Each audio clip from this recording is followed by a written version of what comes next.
2023 wasn't a good year for the Carolina Panthers, but I'm trying to make 2024 a better one for myself. Get started on your resolutions with Factor so you're ready for the new year.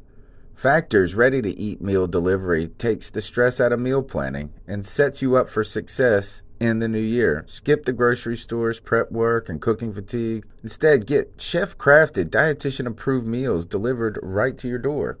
With over 35 meals to choose from per week, including keto options, calorie smart, vegan plus veggie, and more, plus over 55 weekly add-ons, you'll have a ton of nutritious and flavorful options to kickstart your resolutions. Skip that overpriced takeout trap. Factor is cheaper and way more delicious than takeout.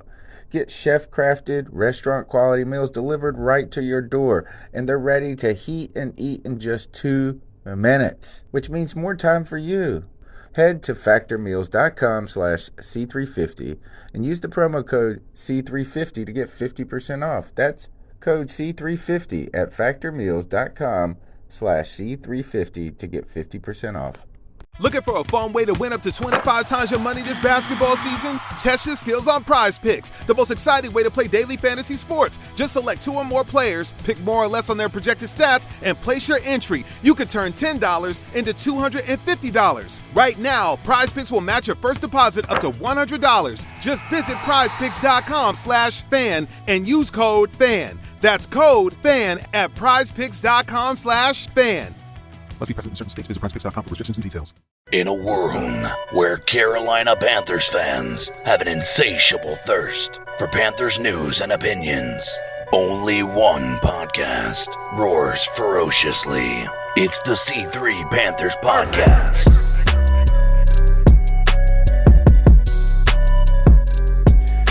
Like a Teddy Bridge over troubled waters, I will lay down like a Teddy Bridge over troubled waters.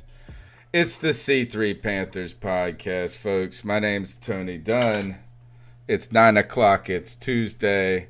Hopefully our homies in the chat room will tell us that the microphones are check working.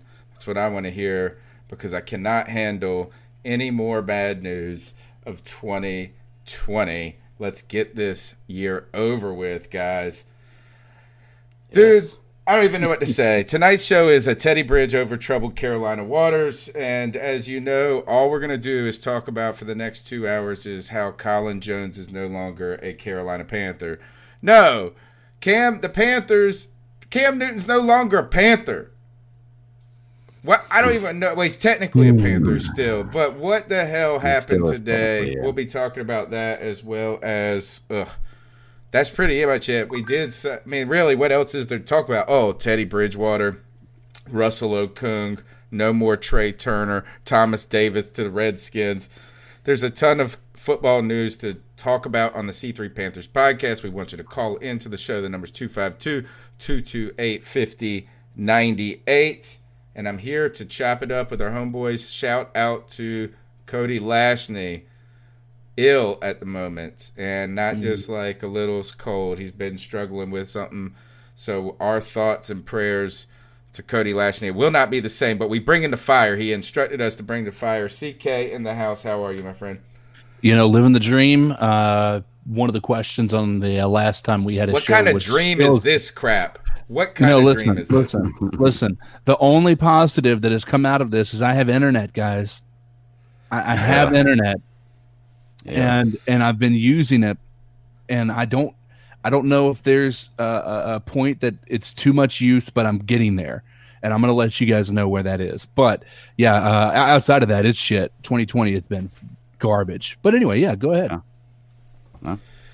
The Bat Daddy, the Stat Daddy, also the man who just wants to know what's going on as well. Yeah.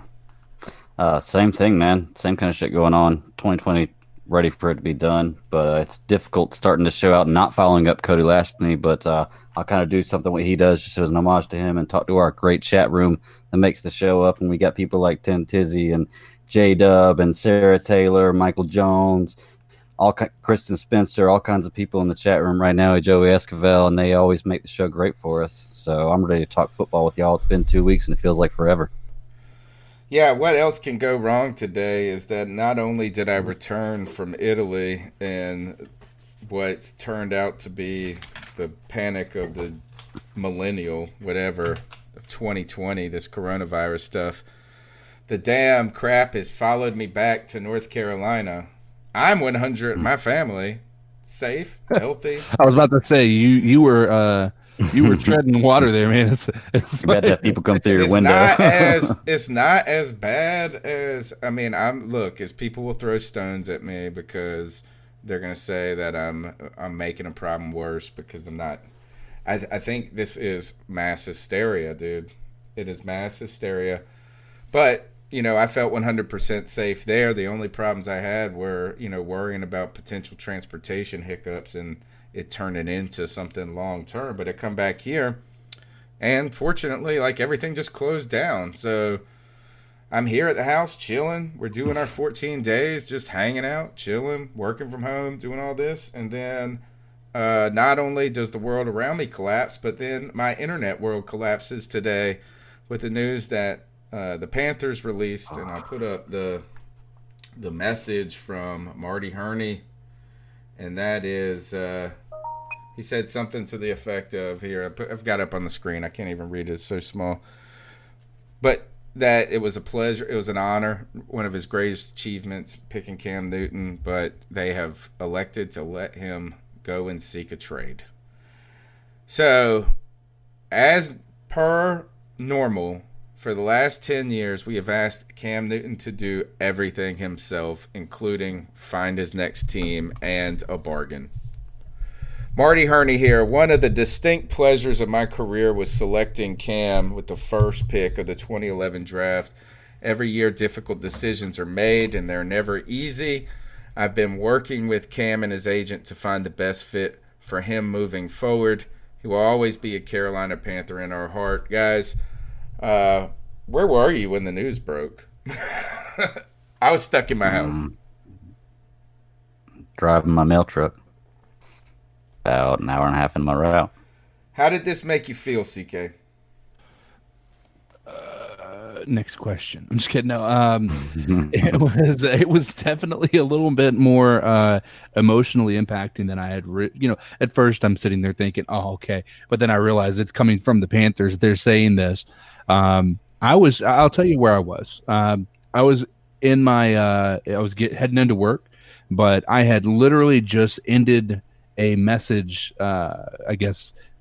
Communication with one of my buddies who's a Pats fan. And so what I ended up doing, and then I was sitting there, I was like, hey, it sucks, man. Brady's gone. He was like, oh, never give up hope. And I'm like, yeah, he's out of there, man. You guys might as well move on. And then that broke, and I'm like, oh my gosh. Oh God. And now we're here. Yep. All right. We missed last week, and if I asked you 2 weeks ago what you thought we would be talking about, I remember, right after I got to Italy and it became clear we weren't going to be able to line up, someone else broadcasting the show. It was just becoming too much of a time crunch. CK, you sent me a message that said, what a week to pick to take off with all this news. All the news being like this big blockbuster, well, what we see as a kind of a blockbuster, a big trade for us in Trai Turner leaving, Russell Okung. Who in the world would have thought 2 weeks later, after the parade that the Panthers have put on recently about Cam Newton and how he wouldn't be ready till later on, so the thought was they couldn't trade him and this and that. Who in the world would have foreseen 2 weeks later we're talking about Cam Newton no longer being a Panther? The last time he played in a Panther uniform, we were there, CK, the Tampa game, and the crowd booed him. What? So 2 weeks later, who thought we'd be talking about this? Now Teddy Bridgewater, the Teddy Graham. We traded Super Cam for Teddy Graham. And now the departure of Cam Newton has brought all types of emotions and criticisms. main criticism today was from fans that really, and Rich Kingston at some point is calling these guys like wankers and weasels. Yeah, he's definitely not holding back punches, certainly. Here's what I say. Every week we have the Panthers do something that we have suggested they do on the podcast the week before. The 1 week we miss, these guys lose their heads. They don't know where to turn for their advice, and they let Cam Newton walk out the door and they sign Teddy Bridgewater. Right. It's our fault. What I'm just saying, like at this point in time, how can you not? I mean, we can't miss another episode. Like we just can't. It's not possible. It would mean the end of, like, Christian McCaffrey may get cut at that point in time for no draft capital or anything like that. Yeah, Never like again. they say it doesn't fit the system or something. Joey Esquivel says this. He says, C3 Panthers podcast gone for a week, and during that week the entire world collapses. Yeah. And that kind of is that I was thinking about this, is that the people were so angry. And I don't know if I'm personally angry. I don't know I haven't interpreted my feelings for like the taste of the Exodus. Right now, I'm just still up in my feelings that this is just like silly. And the reason I say silly is that we're not paying Teddy Bridgewater like he's going to be a real bridge. So for now, it sounds like the Panthers are just trying to keep it so that you have a roster, and people are saying tank, tank, tank, and I just don't really get the move. If you were thinking of tanking, just put Will Grier out there. But I think it comes down, absolutely right. But it comes down to the contract negotiation a little bit too. Did you guys hear anything about Cam Newton and them trying to reach an extension before this happened? Yeah, but I feel like that's released by the Panthers in an effort to save face, right? You know, not to say that we just let him go for nothing. Like, we tried, you know, he wanted to do this, and we were only willing to offer him a 2-year deal or something, whatever it was. And then they tried to put it on Jerry Buss, his agent, saying he wanted 5. Yeah. So is this disinformation, or did this backfire in Jerry Buss's face? Oh, this is terrible, man. Do y'all know the deal for Bridgewater? 3 years, 65. 3 years, $60 million, or 62, or something like that. Yeah, can we get out of it after year 2? That's what we really need. I mean, really, that's what you got to. I don't know the details of it. They won't announce those just yet. But if this is front loaded, that's a good thing. That means we're going to pay. So say it's really 2 years, $40 million, and then the third year you can get out of it. It's really a 2-year, $40 million. It's probably like 2 years, $45 million. I bet.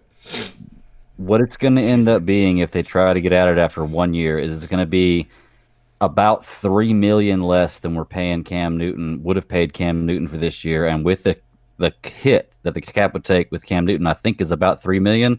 They're probably working it out so he could be there for 1 year and pay about the same thing you paid Cam Newton, and then keep an option to have him again, which is just stupid. I don't know why you don't do that with Cam Newton. But I hate the way they handled this, man. We're going to get into that. Chat room popping off. Lee Andrew is with you, CK. He says, I don't even think Carolina offered 2, honestly. Michael Jones says, Cam got played. I bet it is his agent's fault. You know, I just kept coming back. Maybe. It's like, I feel like you could have just made him play on the deal he was at. Is that he could not sit out. I don't buy this. Well, you could sit. He could afford to sit out. So I mean, I don't. They moved on. Here's the thing. Yeah, but Joe Pearson tweeted earlier, and I responded to him, and he was talking about how it was a smart move for Carolina to do this because they were moving on from a quarterback that was, 1, injury prone, and 2, a quarterback that didn't want to play without an extension. Well, let me tell you something. Cam Newton has made it very, very clear he wants to play next year, and he knows he does not have an extension right now. So that is out the window. And if you want to talk about injury prone, Teddy Bridgewater is just as, if not more, injury prone than Cam Newton is. And only 2 years. So, younger. Well, I don't know if you Yeah. could say just as injury prone, as I think this Maybe is that more, He has yeah. he has an injury history, and it's a very Well, that's all Cam Newton had. He's had one severe injury, like where he almost lost his leg. People thought he Yeah. would never play football again. So his comeback story, like when he broke it, like people were like throwing up on the field when they saw it. His Yeah. comeback story was amazing, and you know what? We've kind of been pulling for Teddy Bridgewater. Yeah. Where I have been. Well- and this well, doesn't have much to do with him as much as it does with Cam. But we haven't Yeah. seen Teddy Bridgewater play significant amount of football, though. Even if Yeah, he's but been when he- healthy. But when he did, he was a Pro Bowler. You guys forget that sometimes. But here's my question, He and played- this is where I want to, and I'll let you go to your stats here. I want to at least say this: if this is, look at this Teddy Bridgewater signing in a vacuum. I'm not happy that Cam's gone, but if you look at it in a vacuum, let's keep in mind we haven't had a healthy Cam in 2 years, right? It just hasn't happened. Let's say a year and a half. So in a vacuum, in the past year and a half, we have had subpar quarterback play. Now we have a guy who, in a vacuum, if you look at the situation, is an upgrade from Kyle Allen. And I don't think we have enough to be able to say it's a bad idea to have him in. Would we prefer Cam? Absolutely. If it was any other person other than Cam, then we might be more apt to be like, yeah, it's a great signing, but it was Cam. And that's where we start to kind of feel like we were bamboozled a little bit because, I mean, the truth of the matter is this is not as bad of a deal as I thought. And from what I've heard about what they're doing, and this is what it looks like to me, with the signing of Trey Boston, it's a 3-year, $18 million deal with $9 million up front. Okay, that means over the last 2 years, it's only $4.5 million towards the cap. So that means it's front loaded, meaning that this year is not going to be where we're going to be going after a lot of the big free agents. If I'm not mistaken, Teddy Bridgewater is just very similar where it's very much front loaded. What that means is next year, when we talk about the cap space, it is going to be much more beneficial for us pulling people in for the ability to be successful. So from what I'm seeing, there is a method to the madness if it didn't have to do with Cam Newton not being our quarterback. Yeah. And to kind of add to that, I do want to put out there that you're right. Teddy Bridgewater is a good signing. I like him as a quarterback, and his comeback story is great. But it does have to do with Cam. And when I compare him to Cam, it's just not a comparison for me. That's all there is to it. And you're not really saving money. You're not really changing as far as that. If you're trying to do a 1-year bridge, nothing's changing about that. And if you're going to sign him to tank him, then what's the point anyway? You might as well have just ran with Cam. But I do want to bring up the 1 year that you're talking about, the year that he was a Pro Bowler. Was that the year they went like 11-5, Minnesota? I can't remember. I just remember he was a Pro Bowler. I didn't really look at the stats. It had to have been that year because that was his best year. If he was a Pro Bowler that year and Minnesota went 11-5, he had 14 touchdowns and 9 interceptions that year. So that's his stats: 14 touchdowns, 9 interceptions in the only season of his 5-year career. He played 16 games. What year was that? I'll have to look it up real quick. It had to have been about 2013-14. No, so he did all right. You know who he did okay with? Teddy Bridgewater, even though they didn't supposedly it wasn't fully behind him as his quarterback. North Turner was, remember, he was there, and they did okay that year that he had Teddy. Remember, because when he came to Carolina, Norv, they were talking about like how he kept referencing some of the things they did in Minnesota with Teddy Bridgewater. All right, yeah. So here's the thing about Teddy Bridgewater. Teddy is like at first a teddy bear. He's a little Teddy Graham. And you got to know this, is Teddy Grahams were that snack when you were a kid you were not excited that you got, but you still ate them. But you eat them. You know what I'm saying? Like, you'd be like, these Teddy Grahams. Even the cinnamon ones, you would eat a couple of them. You'd be like, oh, these are like even better than regular Teddy. But even after like 6, you were like, it's just Teddy Grahams. Yeah. Well, the other part to this too, Teddy Bridgewater. Mm-hmm. Cam Newton was like the Doritos when you were the kid. Yeah. You got the Doritos or the Cheetos, you know. Ranch, but so this really doesn't have to do with Teddy Bridgewater, or we have to we have to look at it. I think you're both right. CK on one side, if you look at the Bridgewater aspect, that's actually a pretty solid angle. It's the non-Cam angle that has us like shook as fuck, pissed as hell. Now I'm not ready to go. I'm not ready. How do you guys did the Carolina Panthers do him dirty? Yes. 100%. Wasn't even like that's no hesitation whatsoever. Yeah. Even people who have been online defending them doing this have even said, Joe Pearson even said it. He was like, he did the whole article about how it kind of made sense. And then he said, don't get me wrong.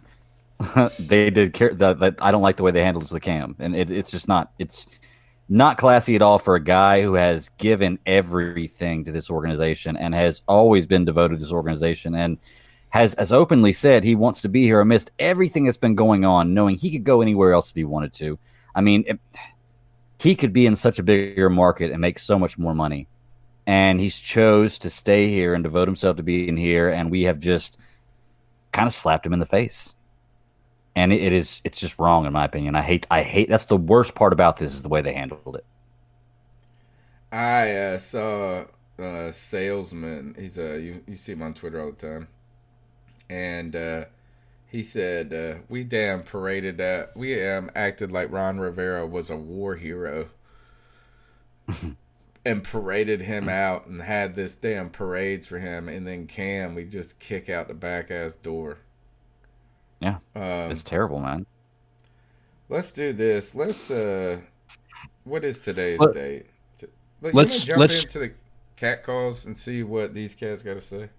Yeah, let's shame some people though. We have 14 thumbs up with 87 people watching currently. Let's 90 on my yeah. Come on, guys. Hey, smash the thumbs up button. Real quick before we get into the cat calls, can I ask one topic I want to get y'all's opinion on? And that's where we think their mindset is going in the future. Like, good question. From what they say, they have a plan. Okay, and I don't know if they're all in this plan, but I can't see the plan. So I had to kind of make a list and like try to draw things that I would pitch to free agents if I wanted them to come here. You know, because that's what we got to do. So I made a list. So if I was to talk to free agents, I would start and I would say, we have a small enough market, you won't get any national endorsements. We aren't offering big contracts. Aren't guaranteeing any starting jobs. We have one other Pro Bowler on the team. We've never had back-to-back winning seasons. We have a first-year college head coach and a first-year college offensive coordinator with a new offensive scheme, and we have a fairly new defensive scheme.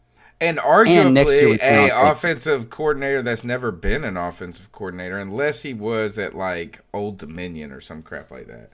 You know what I'm saying? Like, not only is he new, he's new to the NFL and new at being the head of his job. Yeah. Well, and lastly, we plan on tanking. So to a NFL free agent, this is what I put out there for you. Give me something positive to go against that. Like, what can I tell NFL free agents positively? Very simple. I have a very simple answer right here. It's the same thing when I got my job. Is that when I got my job, I was the first person hired for that type of position in 25 years. Okay. Like, they don't come around. You know, that's why people die in the chair where I work at. Mm-hmm. When I was in the negotiation with the vice president, first, I needed health insurance so bad. I needed a career. I would have done anything. I would have cage matched anybody for a job. She handed me the contract. She slid it across the table. And, you know, they offer you a range based on your experience and qualifications and all that. And she gave me the contract. She slid it across the table and she said, we are prepared to offer you the minimum. I swear to God, those were her exact words. And I said, where do I sign, baby? That's the only thing, man. That's the only thing is that you're right. Is that you are not. That sounds like the pitch line of the 2010. You know who's done this before? Marty Herney has sold this before in 2010. It is the same exact thing. Is like no deals for anybody. we're not really even just getting rid of all of our assets, but we're shedding where we can, but we ain't giving nobody any money. And, which is still strange that we were still in so much cap hell 3 years later when Dave Gettleman was the GM. Yeah. CK, how do you attract? Are we destined for a tank? I think is what your point is. I don't think tank is on the radar. If that was the case, we wouldn't be trading for Okung with 1 year, right? We would be just trading for draft capital. It's a patch. That's a 1 year patch, though. You're really just trying to get a roster out there that doesn't get people killed. But why not just trade Trai Turner for like a 7th round pick if that's the case? Because then they take on the salary at that point in time, and you literally get nothing in return. You get nothing in return. I mean, the left tackle Okung is better than a 7th round pick than you don't know it's going to be. You get somebody that can at least keep your quarterback alive. That's where if that's it's like if that's the case, if the goal is to tank, why I get why didn't we get an asset? Why not get something that is, if that's the goal, is we need to build capital moving forward. I don't think we're tanking. I really don't. I think with the fact that we're bringing Trai back, we're bringing Teddy Bridgewater in. If we were tanking, we wouldn't be bringing in a veteran. We would literally be sticking with Will Grier and Kyle Allen. That's what we would be. I don't think so. I think this is if you did that, there really wouldn't need the CDC wouldn't have to shut Bank of America down. There just would be nobody in it. Yeah. So I mean, you do have to put a roster out there that is at least watchable to a degree. Well, and I will say that in the article I read today that was announcing, the first one I saw, I think Brad Dugan sent it to me about Teddy Bridgewater being in the situation and how it was talking about how Bridgewater was the perfect gap for the Panthers to shoot for a 1st round quarterback next year. Which implies but he's better than that, right? No, he's better than that. But so is Cam. Right, but he's not. But here's the deal, though, is I think that you are, and this is where CK's point I think has some merit to it, is that if it's a full-on tank, why do you bring in the guy from New Orleans that has experience with Joe Brady? Why don't you bring in anybody at that? They were in a room together. They know the system. Bridgewater's familiar with the style of football that Joe Brady is probably going to be building his concepts upon because people continue to reference the Saints connection there. So you have that. You bring in Okung. I will say, I'm glad that Trey Boston finally got paid by somebody. I'm not sure I'm glad we did it, but I will say we just traded – the face of our franchise was Cam Newton. Now it's Trey Boston, and that is one good-looking face to one ugly-ass face. No offense, Trey. You're a millionaire. I think it's still Christian McCaffrey's team, man. I don't think it's Trey Boston is a very energetic and motivational leader. I feel like he does a lot to get the team, riled up, if you will. But at this point, I'm glad we got him. I'm glad we shorted up. And I know you were talking about when we signed that no-name safety after we let go Colin. Like, I guess there's no room for Trey. I'm like, no, that was just Colin Jones's replacement. That's why he's a no-name guy. Dude, how about this? Is that what do you feel like? We got broke up. Colin Jones broke up with us. That's funny. Well, that's when you're talking about relationships, that really hurts. It's funny because you were just talking about Trey Boston. It reminded me of you remember you said, "I'm glad he got signed. I don't know if I'm glad he got signed by us." It's kind of like that girl that's in high school, and I'm glad she found somebody. I just wish it wasn't my brother type deal, I was thinking about that today. I was thinking about something similar to that. You just see Joe Sherbert, what's the guy's name from the Browns? Scobert, something like that. Scobert, linebacker. The guy that we were talking, the linebacker. Mm-hmm. So he was courted. This guy was courted by the Browns, right? His own team trying to sign him back. The Bengals went after him heavy. The Panthers supposedly threw their name in the hat, But Jacksonville won the bidding as nobody Really? like they just weren't going to be able to pay. Like they outpaid him. He got a big deal at Jacksonville. I was thinking about this. Is like, imagine kind of like going to a party as a dude, and the first time in your whole life, like all your game was like at top, like on fleek, as the people used to say. And like the girls were just all over you. You were the centerpiece. Like you had never been the centerpiece of attention in your entire life. Girls just throwing that mess at you. And then them bitches are all busted as hell like the Jacksonville Jaguars, the Bengals, the Browns, the Panthers. You've been courted Chasing the by money, man. it felt good. Most but NFL man, players care about money more than winning. my friend Just saying, they care about money more than winning. I had a friend that used to say, I don't know if you guys ever watched the Food Network, but there's these two shows. You know Giada, who is the Italian lady that everybody loves. And then there's this other girl, and they used to have their shows back to back, and her name was, she's an a middle-aged woman. Her name was Barefoot Contessa. And my friend used to always say, you're at the club, and you think you go home with Giada, and you wake up with Barefoot Contessa. Oh, man, that's crazy. That's how I feel now. If you're talking about crazy free agent moves, man, crazy stuff in the NFL, how about DeAndre Hopkins to the Cardinals, Dude, Phillip Rivers to the Colts, Tom Brady to the Bucks? Oh, so much. We got so much to talk about. Let's hold off on those topics, though. Let's jump into the cat calls. The number's 252-228-5098. You're listening to the C3 Panthers podcast. Going kind of old school. I got to play it through my phone since everything is broke today, including the Panthers. So we're kind of pumping it old school style. Hopefully this all works well. Let's see what you guys got. This is G-Baby out in Utah. I'm letting you guys know right now, this might be the last time you guys hear from me because I am officially not a Carolina Panthers fan anymore. You can't hear it. I put this on my son's fucking life. I'm done with the fucking Panthers. Every move we've made does not make fucking no sense. None. It makes no fucking sense. And now I'm reading we're allowing Cam Newton to seek a trade, and we have very strong interest in Teddy Bridgewater. Bro, I'm fucking done.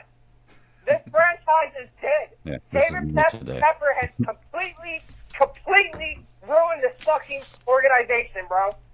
This shit don't make fucking sense. It don't make sense. I don't want no Lawrence. I don't want no Fields. I want Cameron Terrell fucking Newton. He sounds That's happy. all I fucking want. The least this fucker can do is allow Carolina Panther fans, the real Carolina Panther fans, to allow us to see Cam Newton one last year. I'm loving the One passion. last year. Gee, baby. This is Oh my bullshit. gosh. This is a fucking disgrace. A fucking disgrace that we are doing this to this man.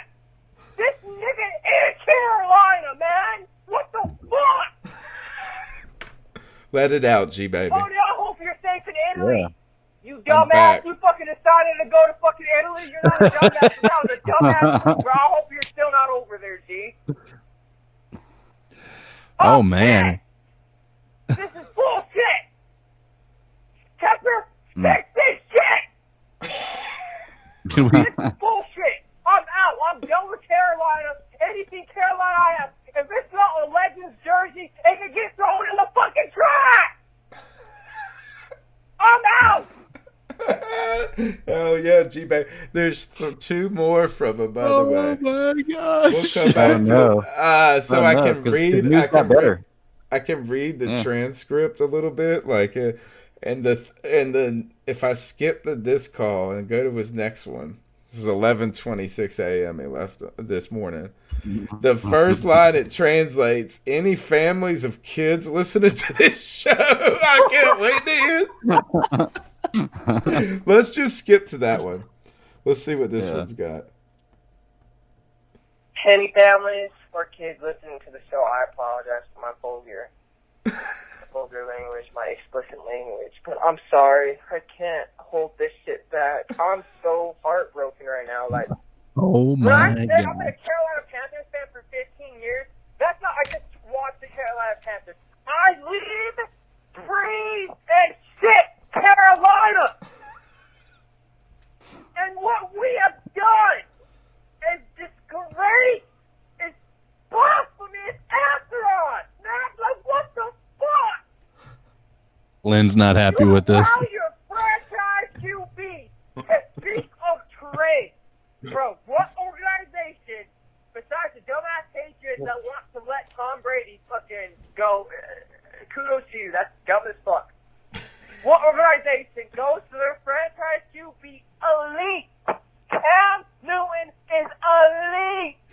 You go to your elite franchise. Let him have it, QB G and baby. say, hey, This we're is gonna for have all to of ask us. you This to was see all the of us trade. at 11 o'clock this Yeah. 11:30 this morning. Huh? I mean, you allow the boy to secret trade. Who's gonna play the position? You gonna sign Teddy Bridgewater? Yes, yes, You they are. already signed Yeah, Kyle the yes, fuck they are. Allen. We still have Will Greer. This is how I know David Tepper does know what the fuck he's doing. Will Greer was David Tepper's guy, you guys. That was his man. And look how that turned out. Third round draft pick on fucking Will Greer. Look how that fucking turned out.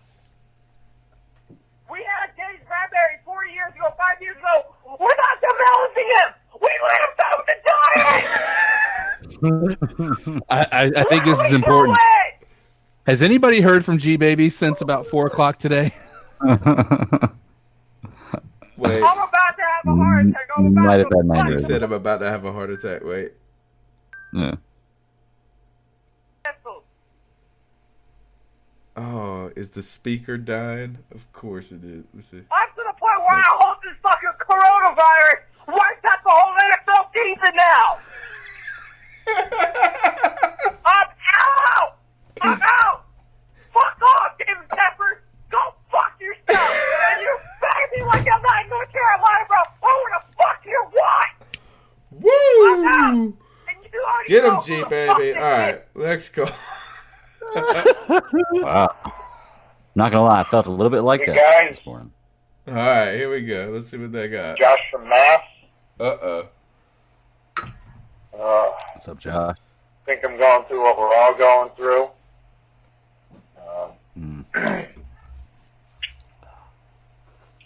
Feels like there's been a lot of betrayal by the organization, like just straight lying. You know, I mean, some of us saw it coming, some of us didn't, some of us didn't want to believe it. You know,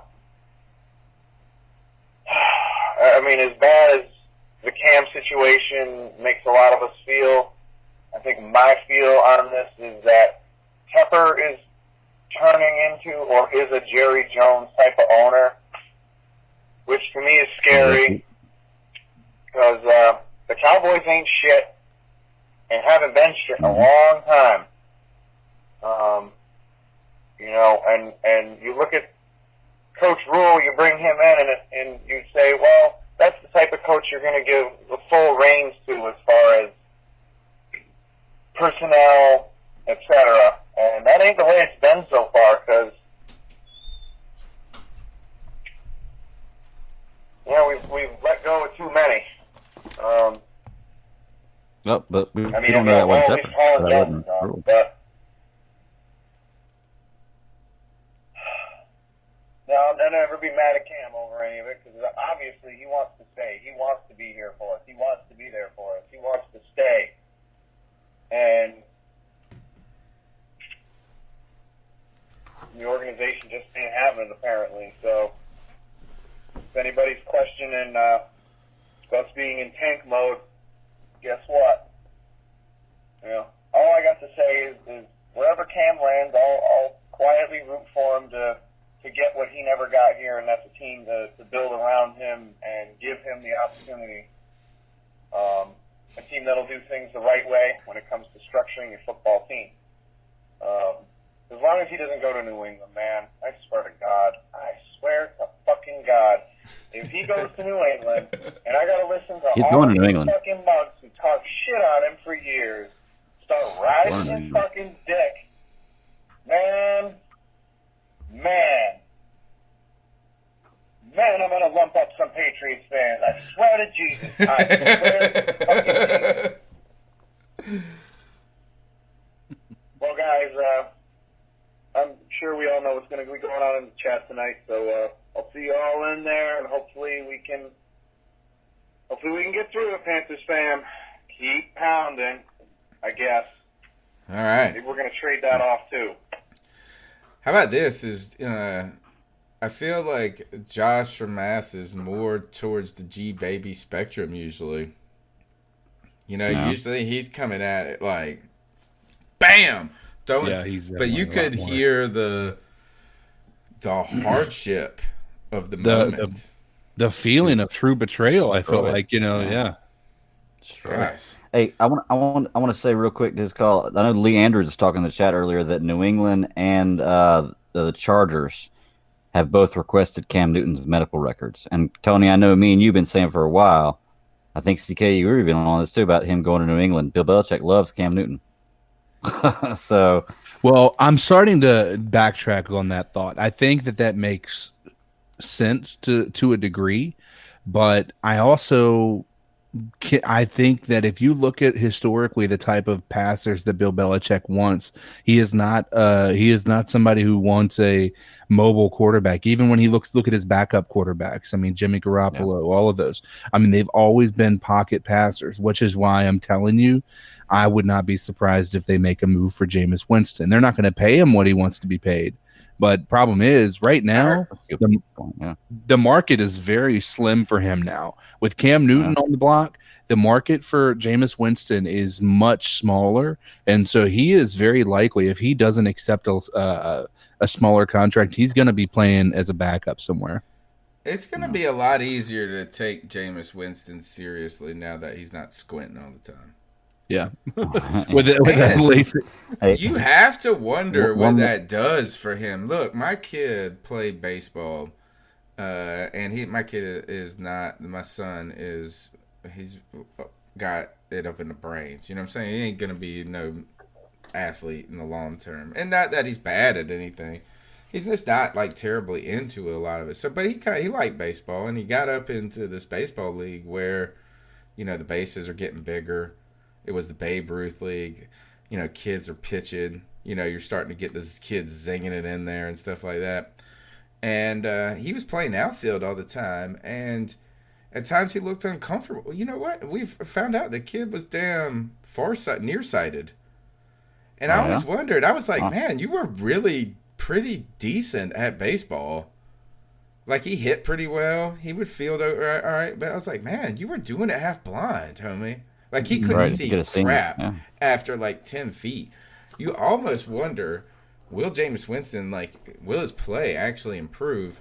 I know that's a weird thing, but I heard Roman Harper say that New England, he wouldn't be surprised if somehow they finagled a way to get to Tua.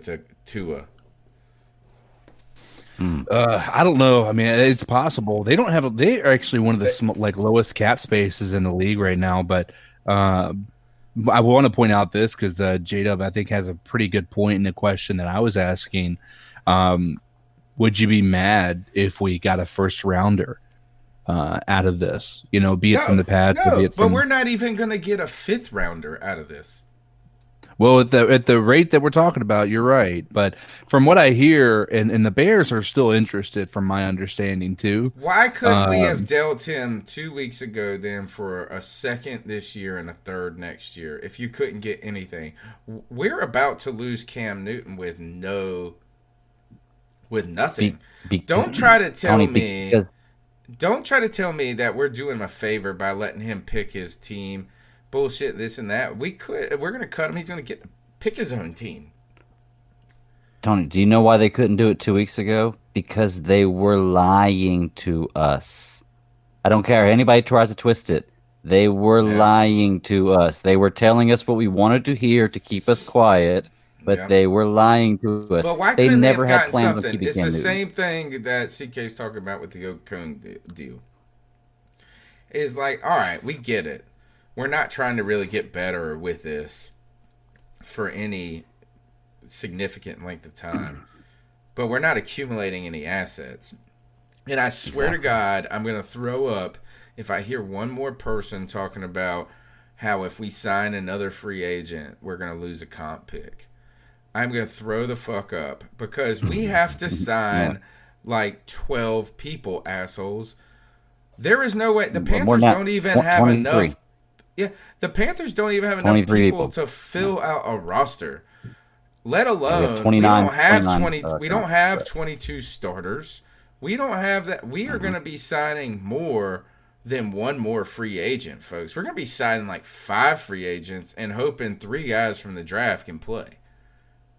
And that's exactly why this. Look, we were in a huge group chat today, talking about stuff with the Panthers. That's exactly why these numbers people are putting out there about 153 and 141 million dollars in cap space next year. Oh no, it's but not you don't got to worry realistic. about it. Yeah, we've got to sign 23 players this year. Yeah, but you're going to be signing them all to league minimums, dude. You're not going to be really signing. Okay, well, look, people. here you go. League minimum is $450,000 for a year. Nothing. Okay, so if we can sign 100 of those dudes for $40 million. You're right. Are you going to sign 23 people to a 1-year league minimum deal? And if you do, that's $10 million. That's $10 million. Okay, we have $33.5 million in cap space. There is no way, even if we sign 23 players to a 1-year league minimum deal, which will not happen, there's no way we're getting to $141 million next year in the cap. Even if you take out Ryan Khalil, which gives you 15, you'll shed a lot of contracts, and maybe that number is also including what they expect the cap to expand to. That could be it, but who do we have? My question would be: who do we have on the team that's eating up the cap? Because it's KK Short is the highest paid, right? Dead money is what's eating up the cap. We have $29 million in dead money, and we only have $33 million in cap space. Okay. Well, that's good. Ryan Khalil, means that's all going away. Right. So we get rid of Ryan Khalil next year. That's $15 million, and we get rid of Greg Olson's dead money next year. That's $11.6 million. Okay. So that gives us from $33 million to $60 million. Okay. That's not signing the 23 players that we need to sign to have a full roster. Okay. So you take that 10.35 away, and you're looking at $50 million. For next season, and you're not going to sign 23 players to a 1 year. You got to keep in mind. Luke Kuechly is another one that's coming off the books. You're probably going to be able to bring it up. You're probably going to be able to get out of everybody's deal at this point. Well, and you got to keep in mind a lot of those deals are front loaded, right? So Eric Reed's is going to be front loaded, where he's not going to be as big of a cap hit next year. KK Short this is his last year on his contract, right? If I'm not mistaken, he has 2, but I think we're able to get back on from it. Yeah, by that point. Why is over the cap not working? Two things about it. Like, one, do you realistically think we're going to go from 33 million to 141? I'll take the low number, 141 million. Let me give you this. Let me give you this, though. I do want to mention this to you. Is that if I told you we had 90 million in cap space, that is 3 times more than I have ever heard as a Panthers fan. Right now, $33 million is the most cap space we have had since 2012, dude. I've been doing the podcast every year. And in 2012, we had when Dave Gettleman became GM. Remember when he took over right as the season was starting with the draft? He drafted the 2 tackles back to back, Star and KK and Star, and that was the draft that made us all love him. Straight up, we had $12 million in cap space that year. $12 million when we were doing the show right now. Now, they always make a little bit more. So whatever the number is now, it's going to get a little bit bigger by the time we get to 53 roster day. Somehow they always do it through but $90 million would be the most. That's like a mountain of fucking cash we've never had in our life before. Well, look, can I bring up the point that, well, like, let's compare the Browns to it, because the Browns have been the team that's probably been tanking the most, got the most cap space, and had the most draft picks, okay? So the Browns, when they had the highest cap room, was in 2018 with 62 million cap. That's 62 million, which is 30,000 less than what we're talking about right now. And they had a huge stock of draft capital on top of that, which we don't have. And where are the Browns at right now? The same as they always have been. That's what I was saying. They're at that party trying to get up with their boy slightly Joe better than us. Scobert. Yeah. So, I mean, yeah. I don't know.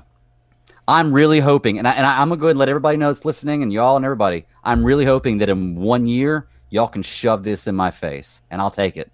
I really will. Shove it in my face. Tell me I was wrong. I will take it. I really hope that happens. Mel Mayock used to be back on the podcast in the day, and he used to always say you didn't want to win. You didn't win Super Bowls in March and April. Yeah. You know, and that is all the teams that are making noise in free agency usually suck. It's the ones that make one big move in free agency that get better. That they do one big thing. You know what I'm saying? Kind of like the Bears got Khalil Mack. That put them at a spot that all of a sudden we thought the Bears were the next best thing. How did the Panthers not trade Cam Newton to the Bears for something, man? Like, go get Allen Robinson. They wouldn't trade Allen Robinson straight up for Cam Newton. Come on. All right, let's go back to cat calls. Number's 252-228-5098. You can have your voice heard on the C3 Panthers podcast. Yo, C3, it's Theo from Asheville. I'm excited. I finally got Tuesday night off because of the virus, but, despite how we got here, I will be in the chat room for the first time. Let's go. So, I'm seeing news that the Panthers are trying to finalize with Teddy Bridgewater to make him the franchise quarterback of the Panthers. I'm sure you guys have already got calls about it, and you've already talked about it. I got a couple questions on this. How do you feel about Teddy Bridgewater? I think he played great for Saints. I think he could be a solid addition to our team, kind of plays like Cam a little bit. And I also want to know what you think this means for the future of Cam Newton and the Panthers' plan to move forward with Cam Newton. I know we've talked about this being a proving ground year for Cam. Will he even get that opportunity? I'm excited for tonight, and I guess we'll see you there. Keep pounding. All right, thanks for your call, man. Let's talk about Teddy Bridgewater for a second. CK, you said if we were in a vacuum, Teddy Bridgewater is we'd be happy about this. You do bring in a guy. I wonder, what year was Teddy Bridgewater drafted? Was it 2012? I think 2013 maybe. So he's a good story. Is Teddy Bridgewater also suffers from the syndrome of being a black quarterback. And what I mean by that is that people have always underestimated him. Very simply put, is that they gave you a million reasons. Teddy Bridgewater was the best player coming out of college that year. Louisville, I believe, is where he played college football at. He put up these, their numbers. Their offense was, explosive. He did everything right. Teddy was, he was the good kid, the pop, and on top of that, and even the normal things that they like to go after with what we've seen with Cam Newton, the athletic quarterback, and then they use those terms as, secret innuendo, is that his athleticism wins while this other guy's cerebral. He's not a pocket passer. We heard that with Cam Newton. Teddy Bridgewater actually is kind of a basic style quarterback. Drop back, throw the ball, go through his progressions, that type of player. He's not a guy running all around and this and that. And he's like the well-coached, soft-spoken kid who's a pocket passer that checks all the boxes, but then he dropped in the boards because he had little hands. Now, to be fair, Roman Harper does call him Teddy Two Gloves because he does wear gloves to throw the football. So here's what I'm going to say, and this is maybe opposite of what I had mentioned earlier, just to kind of play both sides of the take a page out of Stat Daddy's book here and talk to you about his past two seasons in this, in a Saints uniform. Most people are going to point to 2019 as being that shows he went 5-0. It was an incredible year, just really great things. Well, yeah, you're right. Let's look at that in the vacuum. Kyle Allen had a decent, but he had 9 touchdowns over 5 games, so he wasn't averaging quite 2 a game. With a very explosive offensive wide receiver core and a pretty manageable tight end core with a very good running back in the backfield who's good at catching the ball out of the backfield. He had a total of, and the problem with these stats is they are going off of his total games, which he played in 9 total games. So it skews this number where it says his average yards per game were 150 yards. They were more than that, but it wasn't. It was. He started 5 games. 5 games is what he started, but he was participant in 9 games. So they're actually taking that 9 games and dividing his total yards by that, and it makes it harder to give a true idea of what he actually did. But how about this? Can I give you these numbers to help to give that some context? He had before you do 196 attempts. Yeah, gotcha. Before we go anywhere else, the hard part that I wanted people to take a hard look at is we signed him. Most people would probably say because of his history with Joe Brady. Well, if you want to go that route, let's look at 2018 when Joe Brady was with the Saints and Teddy Bridgewater only played in 1 game as a starter, and we beat him with Kyle Allen at the helm. Yeah. And he did not look good. It did not look good at all, and it was actually pretty bad. So it was his first game started, though, in 2 years. True. But he also was going against our backups, for the most. Well, let me rephrase. Because it was like the last game. Last game we didn't have as many people. I mean, we were playing hard. Don't get me wrong, but our whole team was backups that year. Mm-hmm. Yeah. Well, they also let us win that game to screw up our draft position. Yeah, there's no reason to let us win that game otherwise, because we went from like 9th to 17th or something like that, based on that win. So I guarantee you they wanted us to win that game because it didn't affect them at all, and it's really messed our draft position up. Jerks, dude, jerks. Yeah. Hey, I got a question for you then, because you're talking about Teddy Bridgewater. Were you done, CK? I'm sorry, I don't mean. Yeah, that's it. Anyway, that's all I was gonna say. Can I add to I do want to finish out the stats though. Last year he was efficient. He threw 68% completion. Mm-hmm. While he only did start 5 games, he had 196 attempts. So he's 133 for 196. His He had 9 touchdowns, 2 interceptions. Let me see. Yards per game. He only averaged 153. Now, you might change that if it does the starting. Right. He had 1,300 yards in 5 games. So that's actually pretty good. Like, he was effective.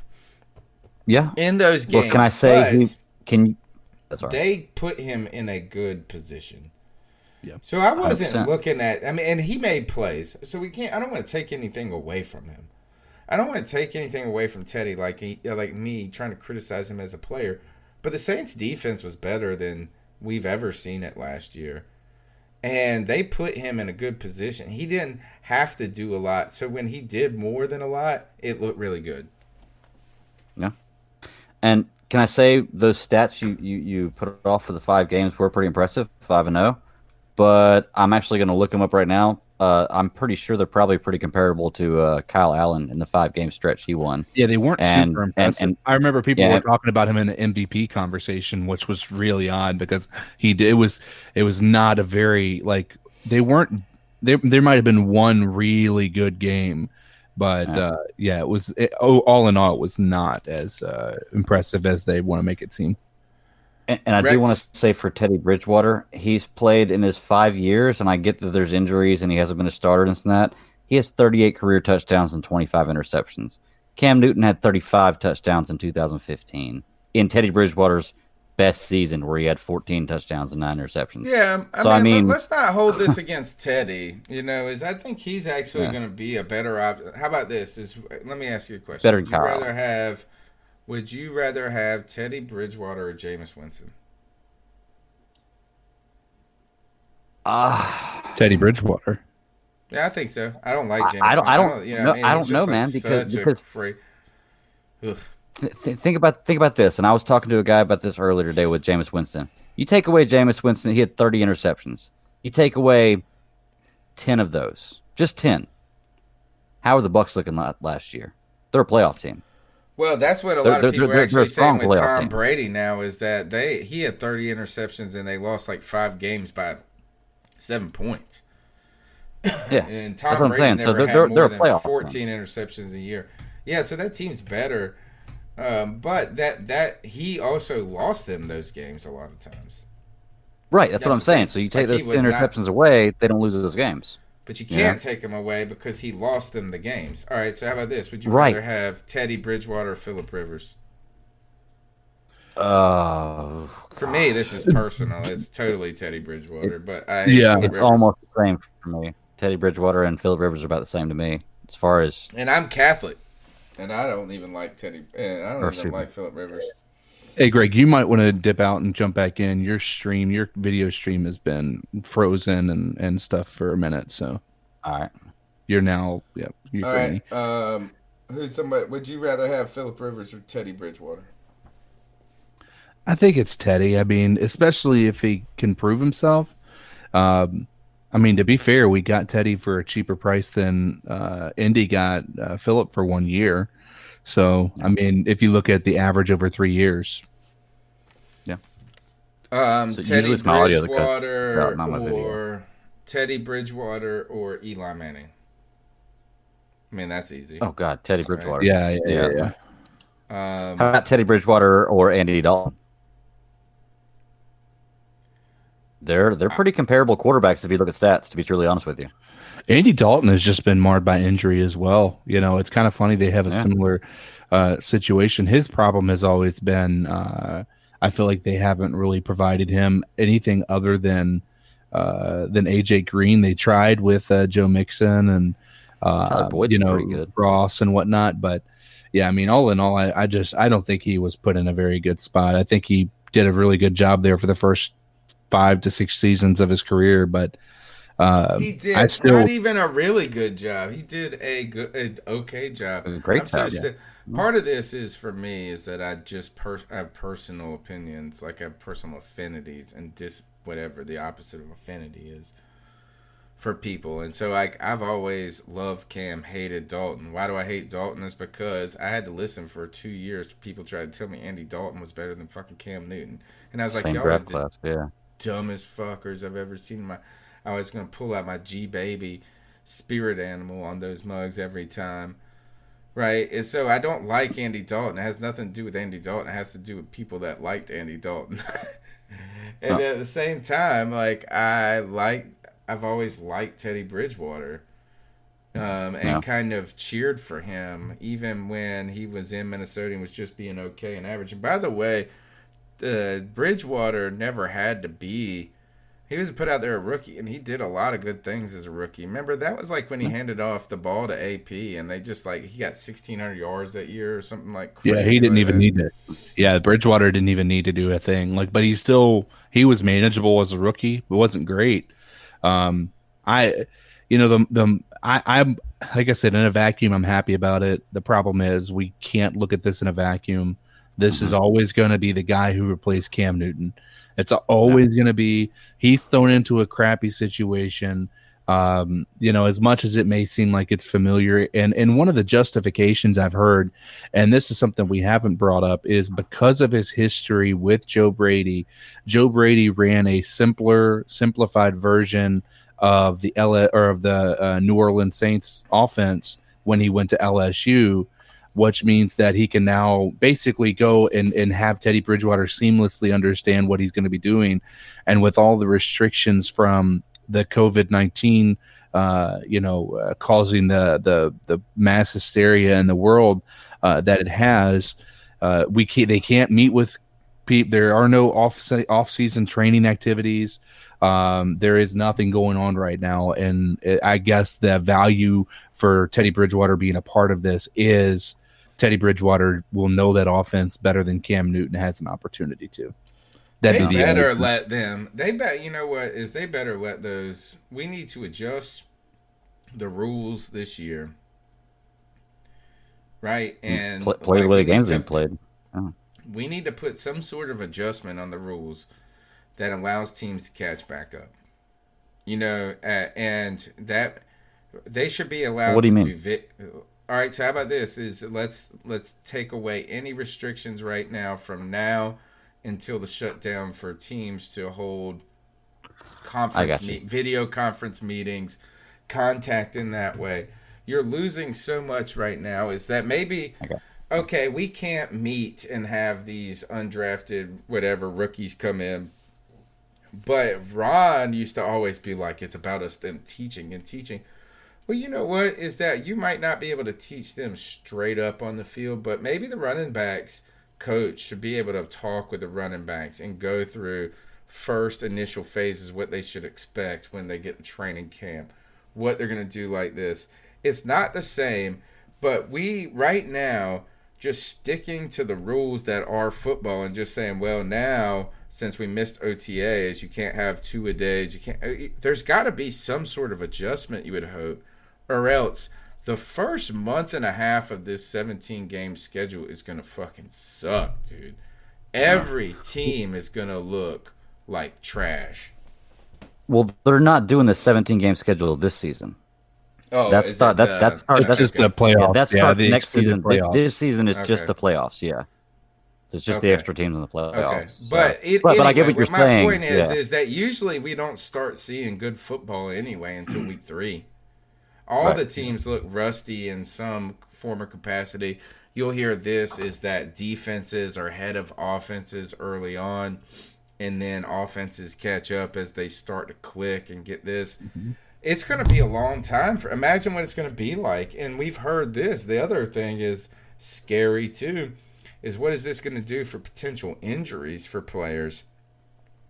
And what I mean by that is that there has been a lot of old school players that used to talk about this as like, yeah, we beat the shit out of each other in practices, 2-a-days and all of this, and we were hurt all the time. But you didn't have as many of these non-contact injuries where guys are just like gym training so much, and then they get on the field and do something and their knee blows out. What is that going to do? A lot of concerns there. So I think the NFL should let teams adjust. Maybe it's getting playbooks to guys. I don't know what it is, but I hope that we don't just archaically apply whatever the rules are currently as normal. You know what I'm saying? Well, they just bargained in the new CBA for less practice time. So that's kind of working the opposite direction of that desire. I wonder why that's so important to football players. Because they only care, not all of them. The majority of the NFL only cares about money. Do you realize the base NFL salary for 1 year is $50,000 more than the president makes a year? Well, the president's not supposed to make a lot of money. I get that, but I'm just saying, as far as importance goes, that's the base salary for the NFL. It's $50,000. What I'm just saying is, I would think the majority of players only care about the money. Yeah, okay. All right, let's go to the next call. The number's 252-228-5098. What's up, fellas? This is Joe from Oregon.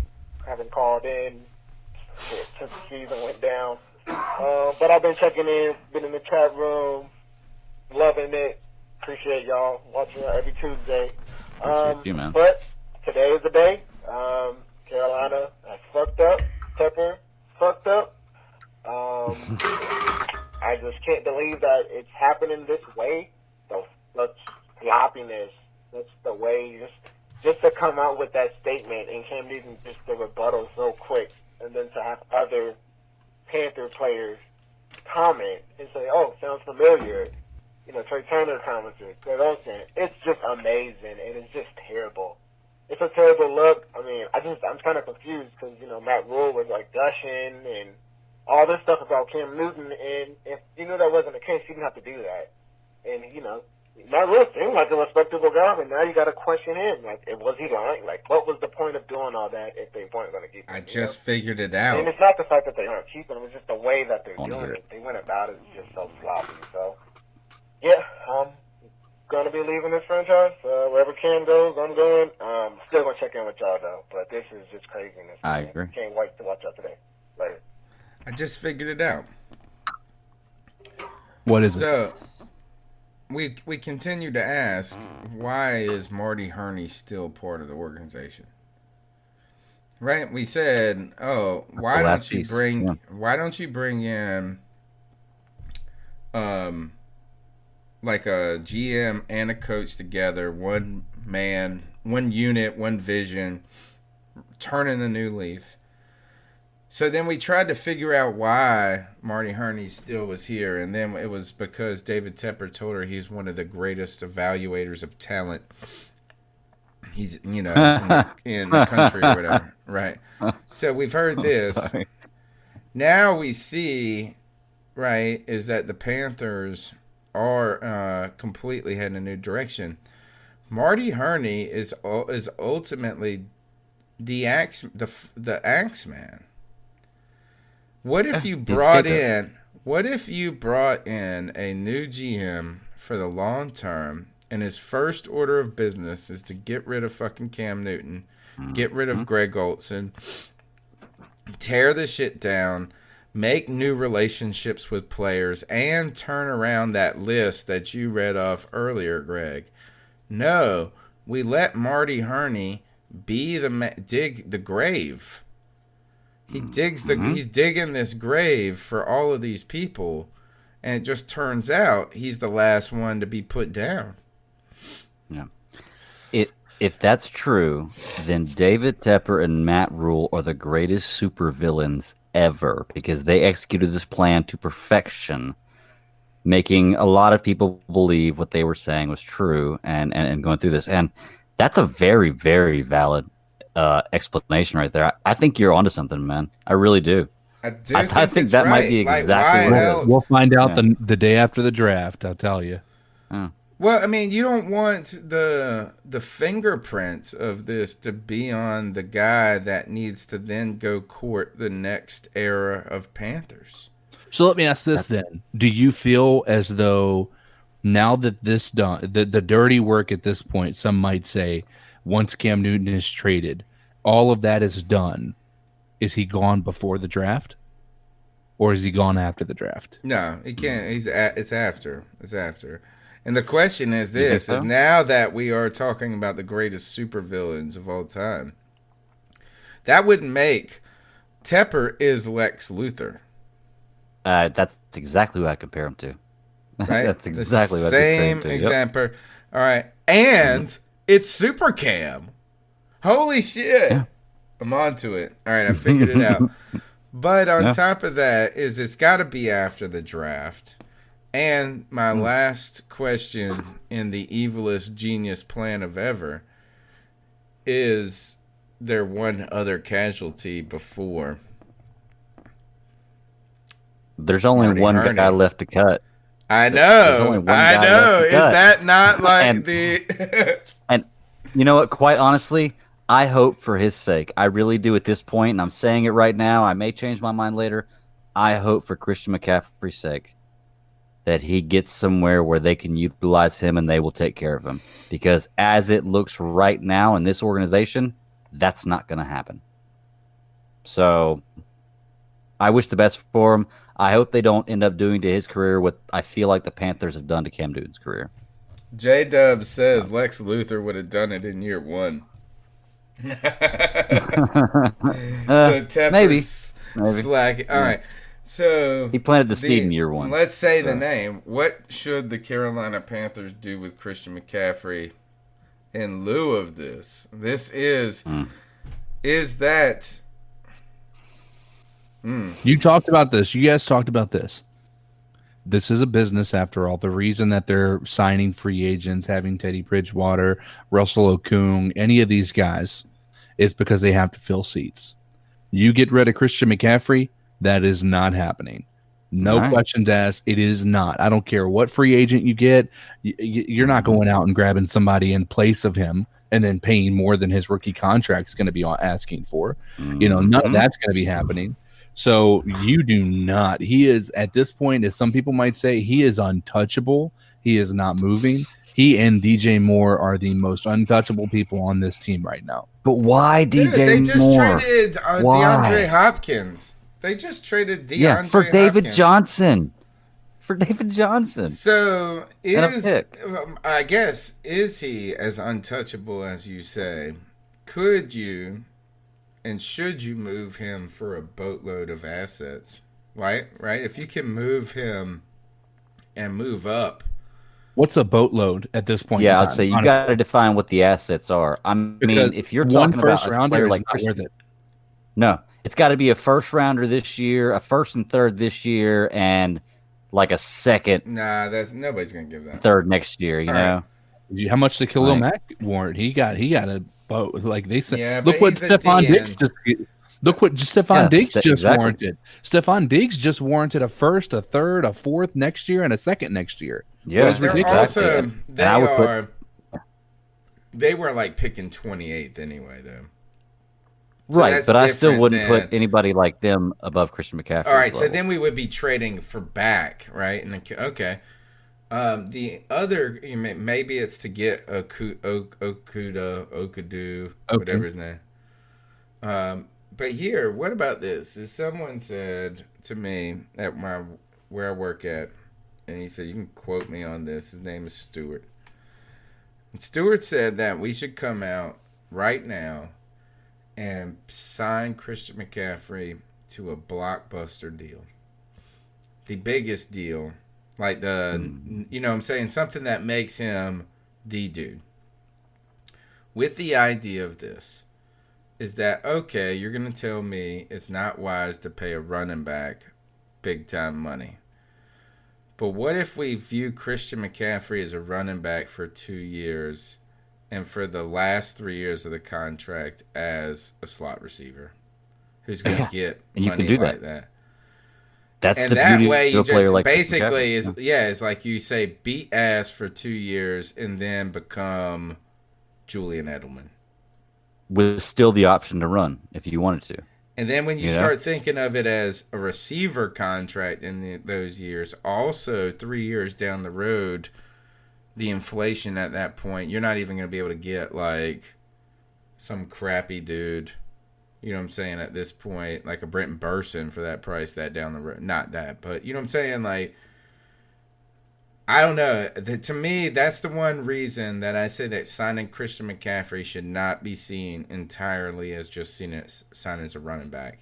And I think even more so than a Le'Veon Bell, I think more so than any running back I've ever seen, except for Marshall Faulk. I think they could have done this with Marshall Faulk back in the day. And that's just, you know what, is that we used to call you a running back, but we're just going to play you as a slot receiver all day now, and you're just going to eat mugs alive. Well, I mean, when you're catching 30 passes less than the wide receiver who just broke the record for passes in a season, I would say you beat 90% of the wide receivers in the NFL as far as receptions go, and honestly, yards too. So, I mean, 100% agree. Christian McCaffrey, man, he's a special monster. And Tony, I can tell you right now, you just put that thought out there. I can almost guarantee you that in the next week or two, there's going to be a report in the Charlotte Observer saying almost the exact same thing. So it's going to happen. He's a monster. I think that the Carolinas should sign him to a wide receiver and watch. Somebody's gonna be like, "Oh, I have a great idea. Let's sign him to a deal where he's a running back for the first 2 years." Watch, it's gonna happen. Charlotte Observer. Make sure you quote Stewart. Stewart wants credit for that. Yeah. I do think this is that.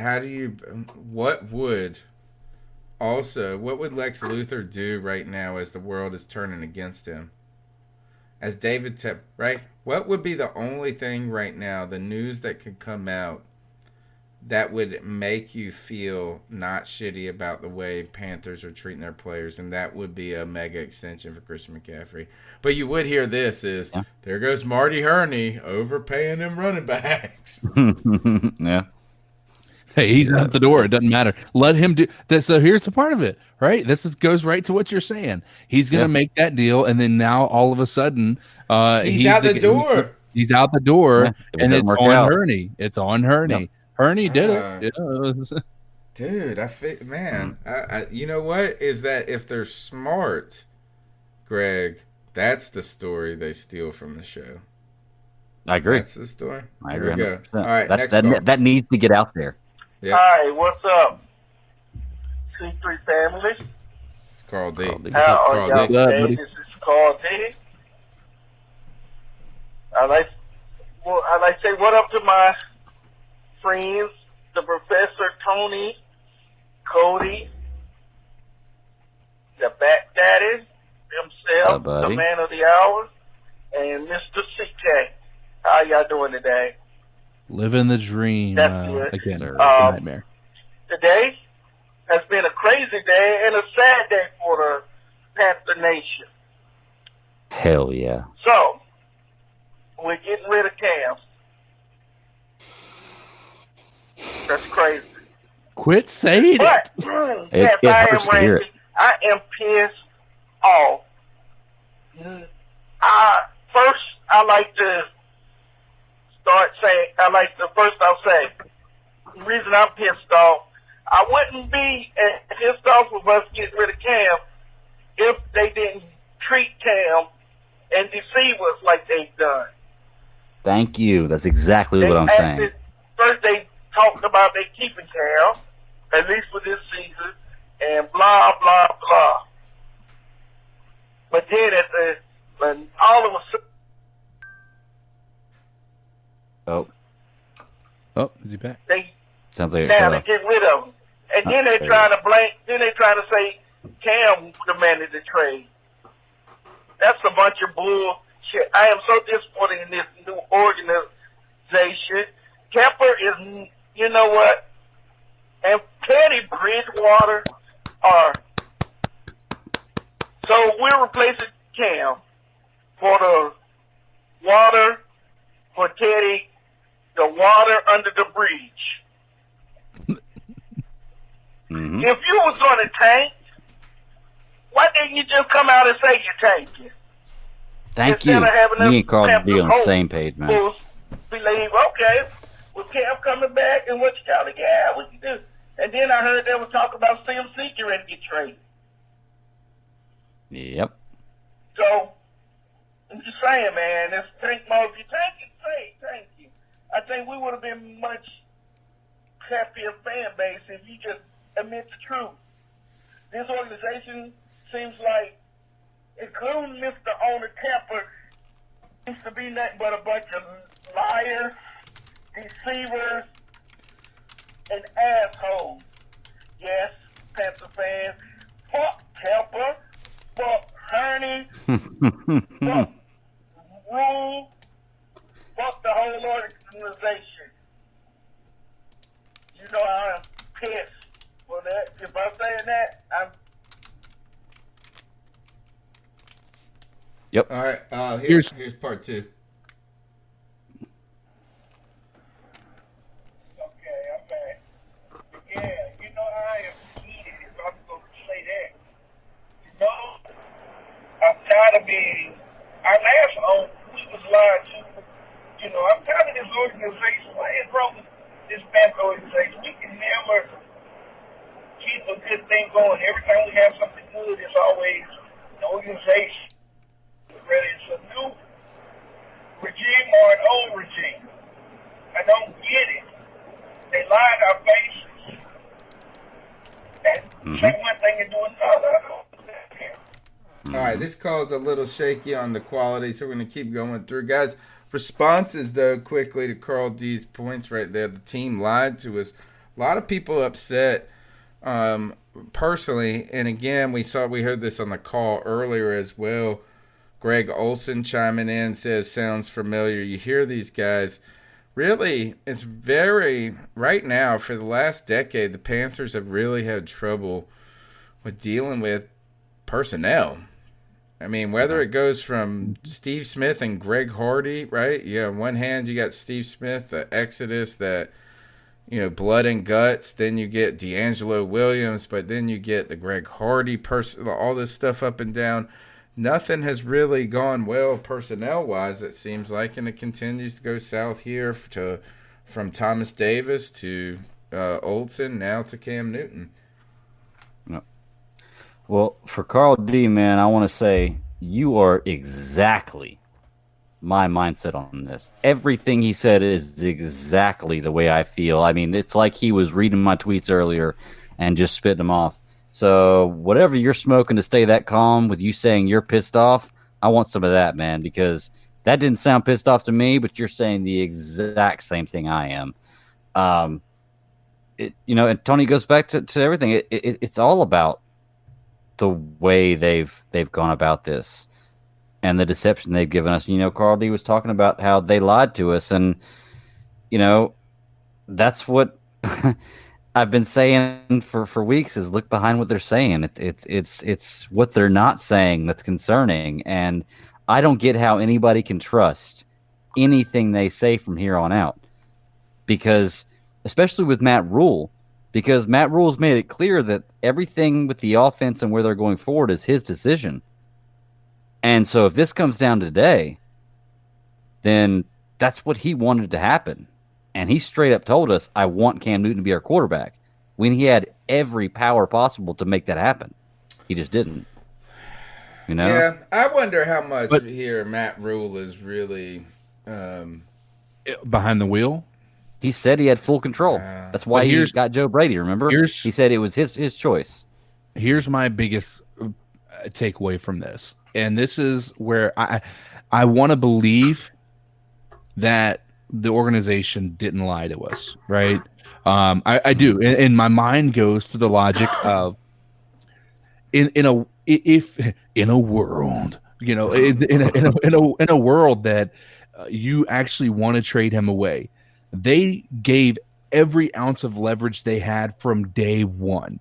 Every ounce. Like, if they said, oh, he's healthy, we're good, we're going to go ahead and, we would like to move forward. Like, no, they said he's not healthy, we can't trade him, right? And now all of a sudden we want to, once he's healthy, we're going to be excited to have him on the field, right? All of these things are kind of leading to the idea that they really wanted to keep him. But if they wanted to trade him, the trade value is constantly going down with everything they're saying, every single move they make, everything they're doing up until today. And then now all of a sudden you have this trade option that comes about, and I don't know how many teams are calling, right? Especially in the midst of all of this. Well, they don't have to call now. All they got to do is wait. Yeah, because they know he's going to be released, and they might be able to. Now, granted, if he gets released, the other part of this is they're going to have to pay him immediately, right? He's going to have to sign a new contract. He's going to have to. He's going to want to get paid more than the 17. I mean, he's not going to want to be paid less than Ryan Tannehill. Let's be honest about some stuff, boys. He's not going to want to be paid less than Ryan Tannehill. Yeah, that's the thing. Is like that would be some bullshit. Like the whole world will end in that moment. That is the moment that the black hole collapses on itself. Mm-hmm. Ryan Tannehill making more money. How about this? Is Kirk Cousins? Think about this. Is that right now Minnesota drafted, or at one point Minnesota drafted Teddy Bridgewater to be their franchise quarterback going forward. They lose him to injury. They pay Kirk Cousins a mega contract of $80 million guaranteed over 2 years, or 84, what it is. Now Kirk Cousins has negotiated another extension. Teddy Bridgewater is the starter of the Carolina Panthers, and Cam Newton makes no money. What the fuck world are we living in? Yeah, an interesting one. Oh my gosh. Kirk Cousins is first of all, Kirk Cousins should teach business classes. Yeah. And let's talk about that Tannehill contract.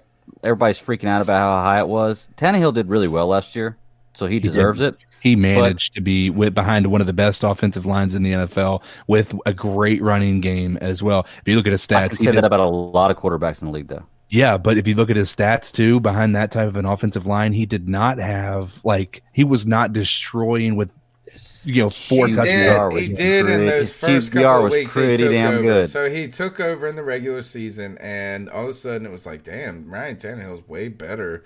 Wasn't he the starter for when we faced him? But I don't think he was. No, he wasn't. Mariota started the year. I know, but he wasn't signed on as a starter. We went to that game and we won that game. Yeah, we destroyed them. He had a good regular season, anyway. but here is the thing: he threw like 18 yards in the last 4 games of the season. In the playoffs, he threw like 5 yards. Come on. Well, let me put it like this: what I'm saying is his contract. I think he's deserving of his contract based on the way he performed last year. That's an opinion. If you like it, yes or no, take it for what it is. But what I'm saying is that contract in 2 years is going to be like the 23rd best contract in the NFL. So that's it what happens Cam that Newton's quickly. was in 2015. That's why it was so brilliant that we did that. But it's still Ryan Tannehill. Dude, Ryan Tannehill, let's see. How many games did he play last year? He played... I'm not talking about Ryan Tannehill. He started 10... Okay. I'll give you the stats, though. I got him right here, but he wasn't that bad. Tell me what he did in Miami. Okay, in Miami. Who do you have in Miami? Where he started. Right. Who do you have in Miami? And before he got injured, he didn't do that bad. Let's look at it. He's right in level with Cam Newton. In Miami, he's 65% completion rate, 4,000 yards, 30 touchdowns, 12 interceptions for most of his years in Miami. He's not that bad, you know? Yeah, we beat Tannehill handily. All right, how about this? As I give you this, Tannehill is better than a lot of players. And these are the ones that I would give you. Is that, for me, I think of the Tannehill in the class of Blake Bortles, Trubisky, and Ryan Tannehill. 3 players that didn't do shit before they got to the NFL, but people acted like because they checked all the boxes that they were going to be great in the NFL, right? These are scouting wet dreams. And that is that you're a scout, you watched 11 games of Trubisky, and you see, and he meets these measurements. He did this combine shit. They did that for Blake. A friend of mine used to call those are guys that look good in an NFL uniform. They just look good. They hold the pads right. They just measure what good quarterbacks are supposed to be or whatever they're good at their position. So I'd say he's better than Bortles and Trubisky. But other than that, but is he better than Bridgewater? No. Who do you take? Well, he better than Bridgewater last year. I would say they're comparable. I would say they're comparable. I would say they're very comparable. Yeah, I would say they're comparable. Look, I think Tannehill tends to probably make more mistakes, and I would say Teddy has a higher floor, higher floor than Tannehill. Okay. I'm just looking at last year. Same ceiling. Tannehill had 10 games last year. He had a 70% completion percentage, 22 touchdowns, 6 interceptions in 10 games. That's not bad. You play 16 games, you're looking at 30, 33 touchdowns, 10 interceptions. That's a pretty good season. I mean, that's Cam Newton's MVP season. As far as touchdowns and interceptions go. You can't even. Yep. I'm just saying. I'm going by numbers, man. I'm just saying. Almost 3,000 yards in 10 games. You forgot this. You forgot the 15 wins. You forgot the 35 I'll give you that. I'll give you that. I'm not saying he's an MVP. I'm saying the numbers are there.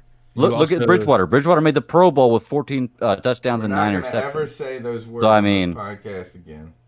You also remember they had a pretty decent setup with their offensive weapons as well in Tennessee. You're right, but we never discount any other player for that. You never talk about how. Let's be fair to Tannehill on that. They only had Derrick Henry and that rookie receiver. Right. And you don't discount any other players like that. Yeah, they did have a decent offensive line that played like shit for the first 7 games and then played better afterwards. So, no, to me, I feel like I'm about where Tannehill. I don't dislike Tannehill. How about this? Would you have rather us sign, regardless of the money? Would you have rather us sign Tannehill over Teddy Bridgewater? I would have. Wow. Personally, yes, Racist. I would have. All right, next call. Not that I hate Teddy Bridgewater. I told you before. I like Teddy Bridgewater compared to Cam. Yeah, I know. I'm just Let me make one thing clear about this whole freaking thing. Teddy Bridgewater signed a 3-year, $60 million deal. starting franchise quarterbacks for the next 12 years. Those are numbers that say he's a stopgap guy. Unless something else happens, you can cut him after a year or trade him after a year or two. It doesn't really matter. We can probably, at the end of the day, get more draft capital for a healthy Teddy Bridgewater than the injury-prone Cam Newton, because Cam Newton being healthy is a 3-to-6 ratio, fellas.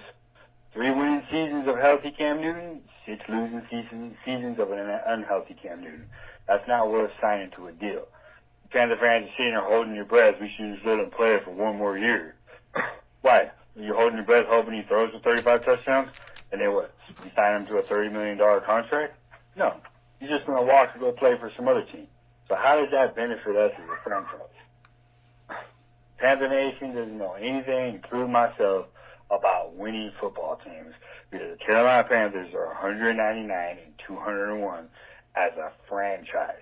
We know nothing but mediocrity, and Cam Newton has been nothing but mediocre for the exception of his athleticism. Take away his athleticism, which, by the way, that has happened the last 2 seasons, he is not a good quarterback. Get over it. Stop being in denial. Go ahead and hang up on me if you want. I don't care. Facts are facts. He's had 3 winning seasons and 6 losing seasons. And our seasons have tanked based on his health, because he's a reckless football player who gets hurt in the preseason all the freaking time. Cracked ribs, busted face, busted foot. Doesn't freaking matter. He gets hurt one way or the other. And then he doesn't disclose the information to anybody. And then he sacrifices the entire season because he doesn't want to humble himself and sit his butt on the bench and get his body right. I'm glad we're done. I'm glad we're turning the page. Let's look forward to something new and stop whining over a single player. That's the stupidest thing I ever heard. Oh, gosh. Oh, man. All right. You know what is, again, I'll say this. That's the stupidest thing I ever heard. And this whole court. You're out of order. No. You're out of order. This whole court is out of order. This whole court is out of order. What the hell? Shut up, man. Cam Newton didn't wreck our seasons. First of all, Cam Newton's playing like a godforsaken MVP in 2018. And then, until the injury. You know what wrecked his season? Getting fucking blasted out of a team that Bradbury just got paid $15 million a year this year. You remember what? You know what? Everybody's going to put up the stats about Bradbury, about how he held Mike Evans, how he held this guy, how he held this mother. Well, you know what I remember about Bradbury is him fucking reading that play 1,000% wrong on Juju Smith-Schuster's in that game, 90 whatever fucking yard touchdown, and then Cam Newton having to throw the fucking crazy ball where it was on his fault and this and that, and then his shoulder gets all blasted the fuck up. Nah, man. No. Shut fuck up on this one. You know what? I'm calling you out. I'm calling you out. You always call me out. You call in this show all the time. You like to pick on me. That's cool. I like being picked on. But I'm going to tell you this, is that this is what motherfuckers who have Cam Newton get to say. They get to say those things because they got the hottest girl in the room type thing. Now we don't. You're going to be begging for fucking Cam Newton like a motherfucker all day. How about this? Good luck, Teddy Bridgewater. I don't mind you. I don't dislike you. But have you seen the Carolina Panthers offensive line? You might not have that leg anymore, bro. Cam Newton willed this team to success year after year after year. And you could say that it was the defense. You could say it was his athlete. No. They put a defense out there every fucking year that we had a good defense, man. We were up there with like Seattle, right? We were talking about this. There was one year, it was either, I think it was the 2015 season for the first 6 games, or maybe it was in 2013. We're like, this defense is like Chicago Bear-ass defense. We had 64 sacks in 2013, but guess what we had on offense? We have fucking Cam Newton, and that is it. That is it. That is it. So you should know, I'm not going to let you come on this podcast and trounce the name that made us relevant for a decade. Made us relevant for a decade. What did I tell you, CK, last year when we were on the porch or whatever? When we had, or maybe it was Cody, I told him, when we were at that game, I said, when we got Cam Newton, we have a chance. Guess what? We don't know if we have a chance against the motherfucking Browns or Dolphins or whatever shit team you want to list right now. No, don't trounce on Cam Newton's name right now. Don't do it. Yeah. So I take it I missed that call. That was probably that Ryan guy that always calls and rags me and you. Yeah, from Tucson. Yeah, something like that. Which is cool. Like, I like him. Like, I don't mind that. Yeah, but I don't mind different opinions. I'm not going to come up here and tell him this. It's like, it's time for me to throw stones back. Throwing stones back this. This. We went to the fucking Super Bowl with Ted Ginn Jr., Philly Brown, and Brenton Burson, motherfucker. 15-1. One of the best seasons ever put together by a quarterback with those three receivers. We thought that our offense got better when we added Kelvin Benjamin. We thought it was over when we lost him. We thought it was over when we lost him when we went to the Super Bowl. No, is that Cam Newton has been the only thing on this offense, and I do think that Cam Newton himself is part of the reason for Carolina's struggles. And what I mean by that is that we have, you take it for granted. You take it for granted that you've got this asset.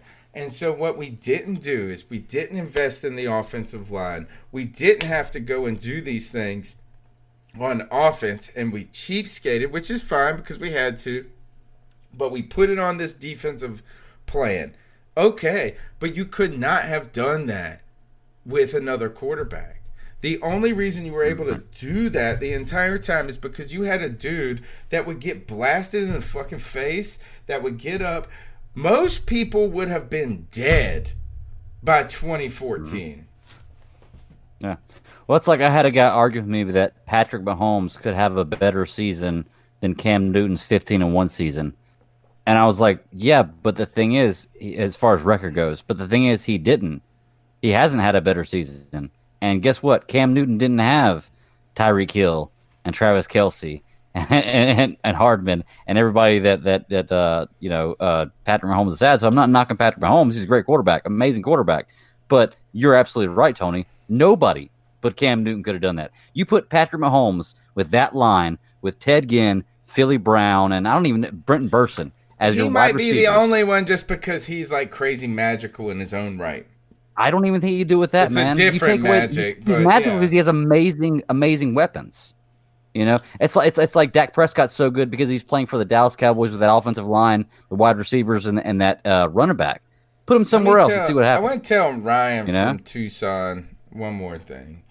Is a lot of this, and this is what I've tried to say, and I've been consistent. If you want to go back and watch all the old C3 Panthers podcasts or download them on iTunes, TuneIn, or Stitcher, you should. Which you should. But you should also smash the thumbs up button and subscribe because you get to see Tony get all fucking wonky on Tuesday nights like this. But I've continued and continued. I've been consistent throughout all of my I think I've been consistent. Maybe I'm not. But I've said this, is that I don't want to be in the scariest thing about not having Cam Newton is not having Cam Newton. And that is, we have had a quarterback. That has been the one thing. His health, okay, we have questions about it. All right, this and that. We have questions about our defense. We have questions about the cap, this and that. But we never questioned who the fuck our quarterback was since Cam Newton's been here. He's been he's been our wife. You know what I'm saying? Like, and this is how many marriages have ended where you're married to a wonderful, beautiful woman, right? I mean, out of your league type woman. But the mundaneness, but the mundaneness of your life over time, and then one other woman bats her eyes at you, and you're fucking in the bed or whatever you're doing with it, and you ruin something. And then 6 weeks down the road, you go, oh, my God, I ruined my entire life. Not only did I ruin my entire life, I lost the best thing that I've ever had in my life too, over some tramp. So that is what has happened. Don't fall for it, Ryan. Don't fall for the tramp and her pretty eyes and her little bit of attention, because she ain't as beautiful as your wife.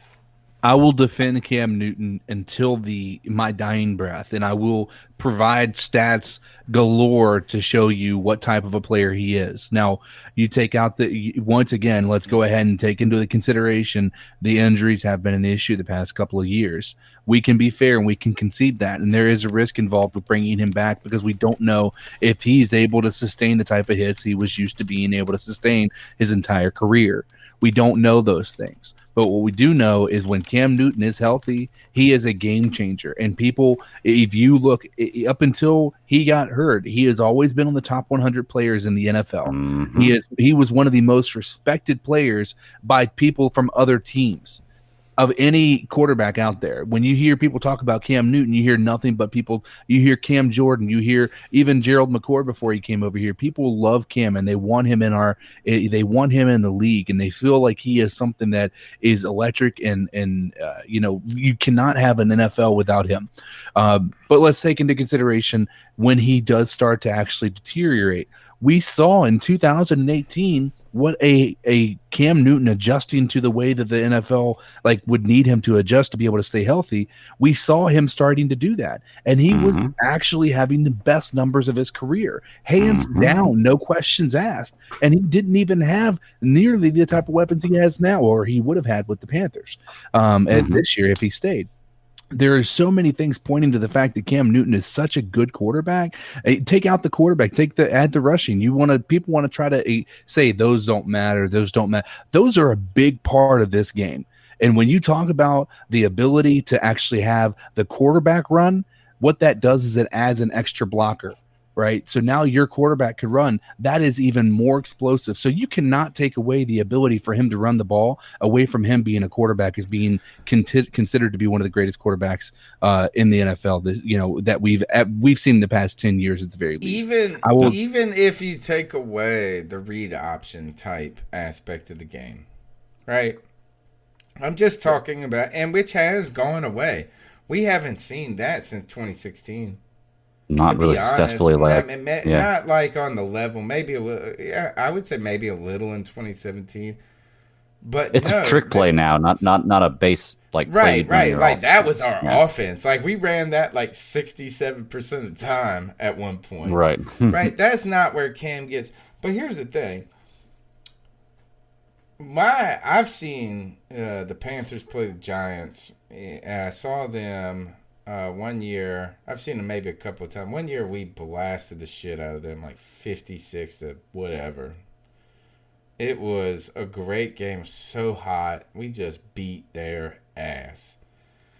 And our defense had 2 pick sixes and stuff in this. But this is the prototypical Eli Manning play to me, is that if there is pressure around, Eli Manning don't get sacked. He sacks himself. He would just go to the ground go down and be like this, and then in the fetal position. And people want to call him a Hall of Famer. Yeah. You ever seen Cam Newton curl overall up in a fucking record. fetal position like that? No. So I don't need Cam Newton to be the guy that runs the read option all 3 out of 4 plays. What I need is Cam Newton to be 250 pounds and not fall down like a little bitch. Excuse me. Should not say that. I'm so angry right now. I'm up in my feelings. That's a sexist comment. It was unnecessary. But we don't need him to be all up in there whatever. That is not a sexist comment in the fetal position like that. Well, I don't think saying bitch is a sexist comment. But. It is. But the point is that's where Cam Newton doesn't have to be the same player, but that doesn't mean his assets aren't good. And look, he's a better quarterback than people gave him credit for. That's the thing. Is that how many of those games, the deep ball, the only thing, if you really want to talk shit about Cam Newton right now, if this is what you truly want to talk junk about Cam Newton, is that we ain't seen him throw the deep ball like he used to. And it's not because we're not think sure if that he team. can get it down there. We just haven't seen it connect. Yeah. When was the last And time we saw a big play or this or that? The last we one just I haven't remember, seen it smooth. the last one I remember is Ted Ginn.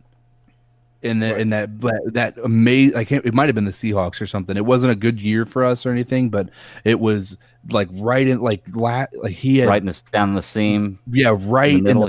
I think I know in the what you're talking middle of about, the end zone, and it was where it was toe like drag one, all like everybody Yeah. should have been out of bounds. Like he caught it on his fingertips. I think I remember that catch. He caught his on his toe tips. It was everything on his tips. The tip of the football on his fingertips, on his toe tips.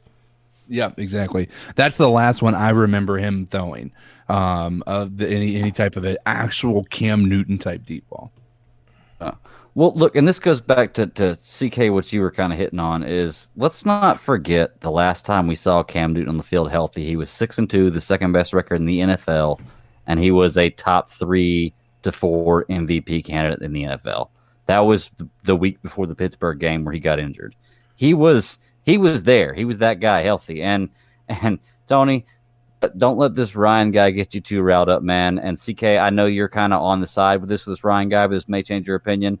This is a guy who argued with me that the Patriots weren't a successful team before they got Tom Brady.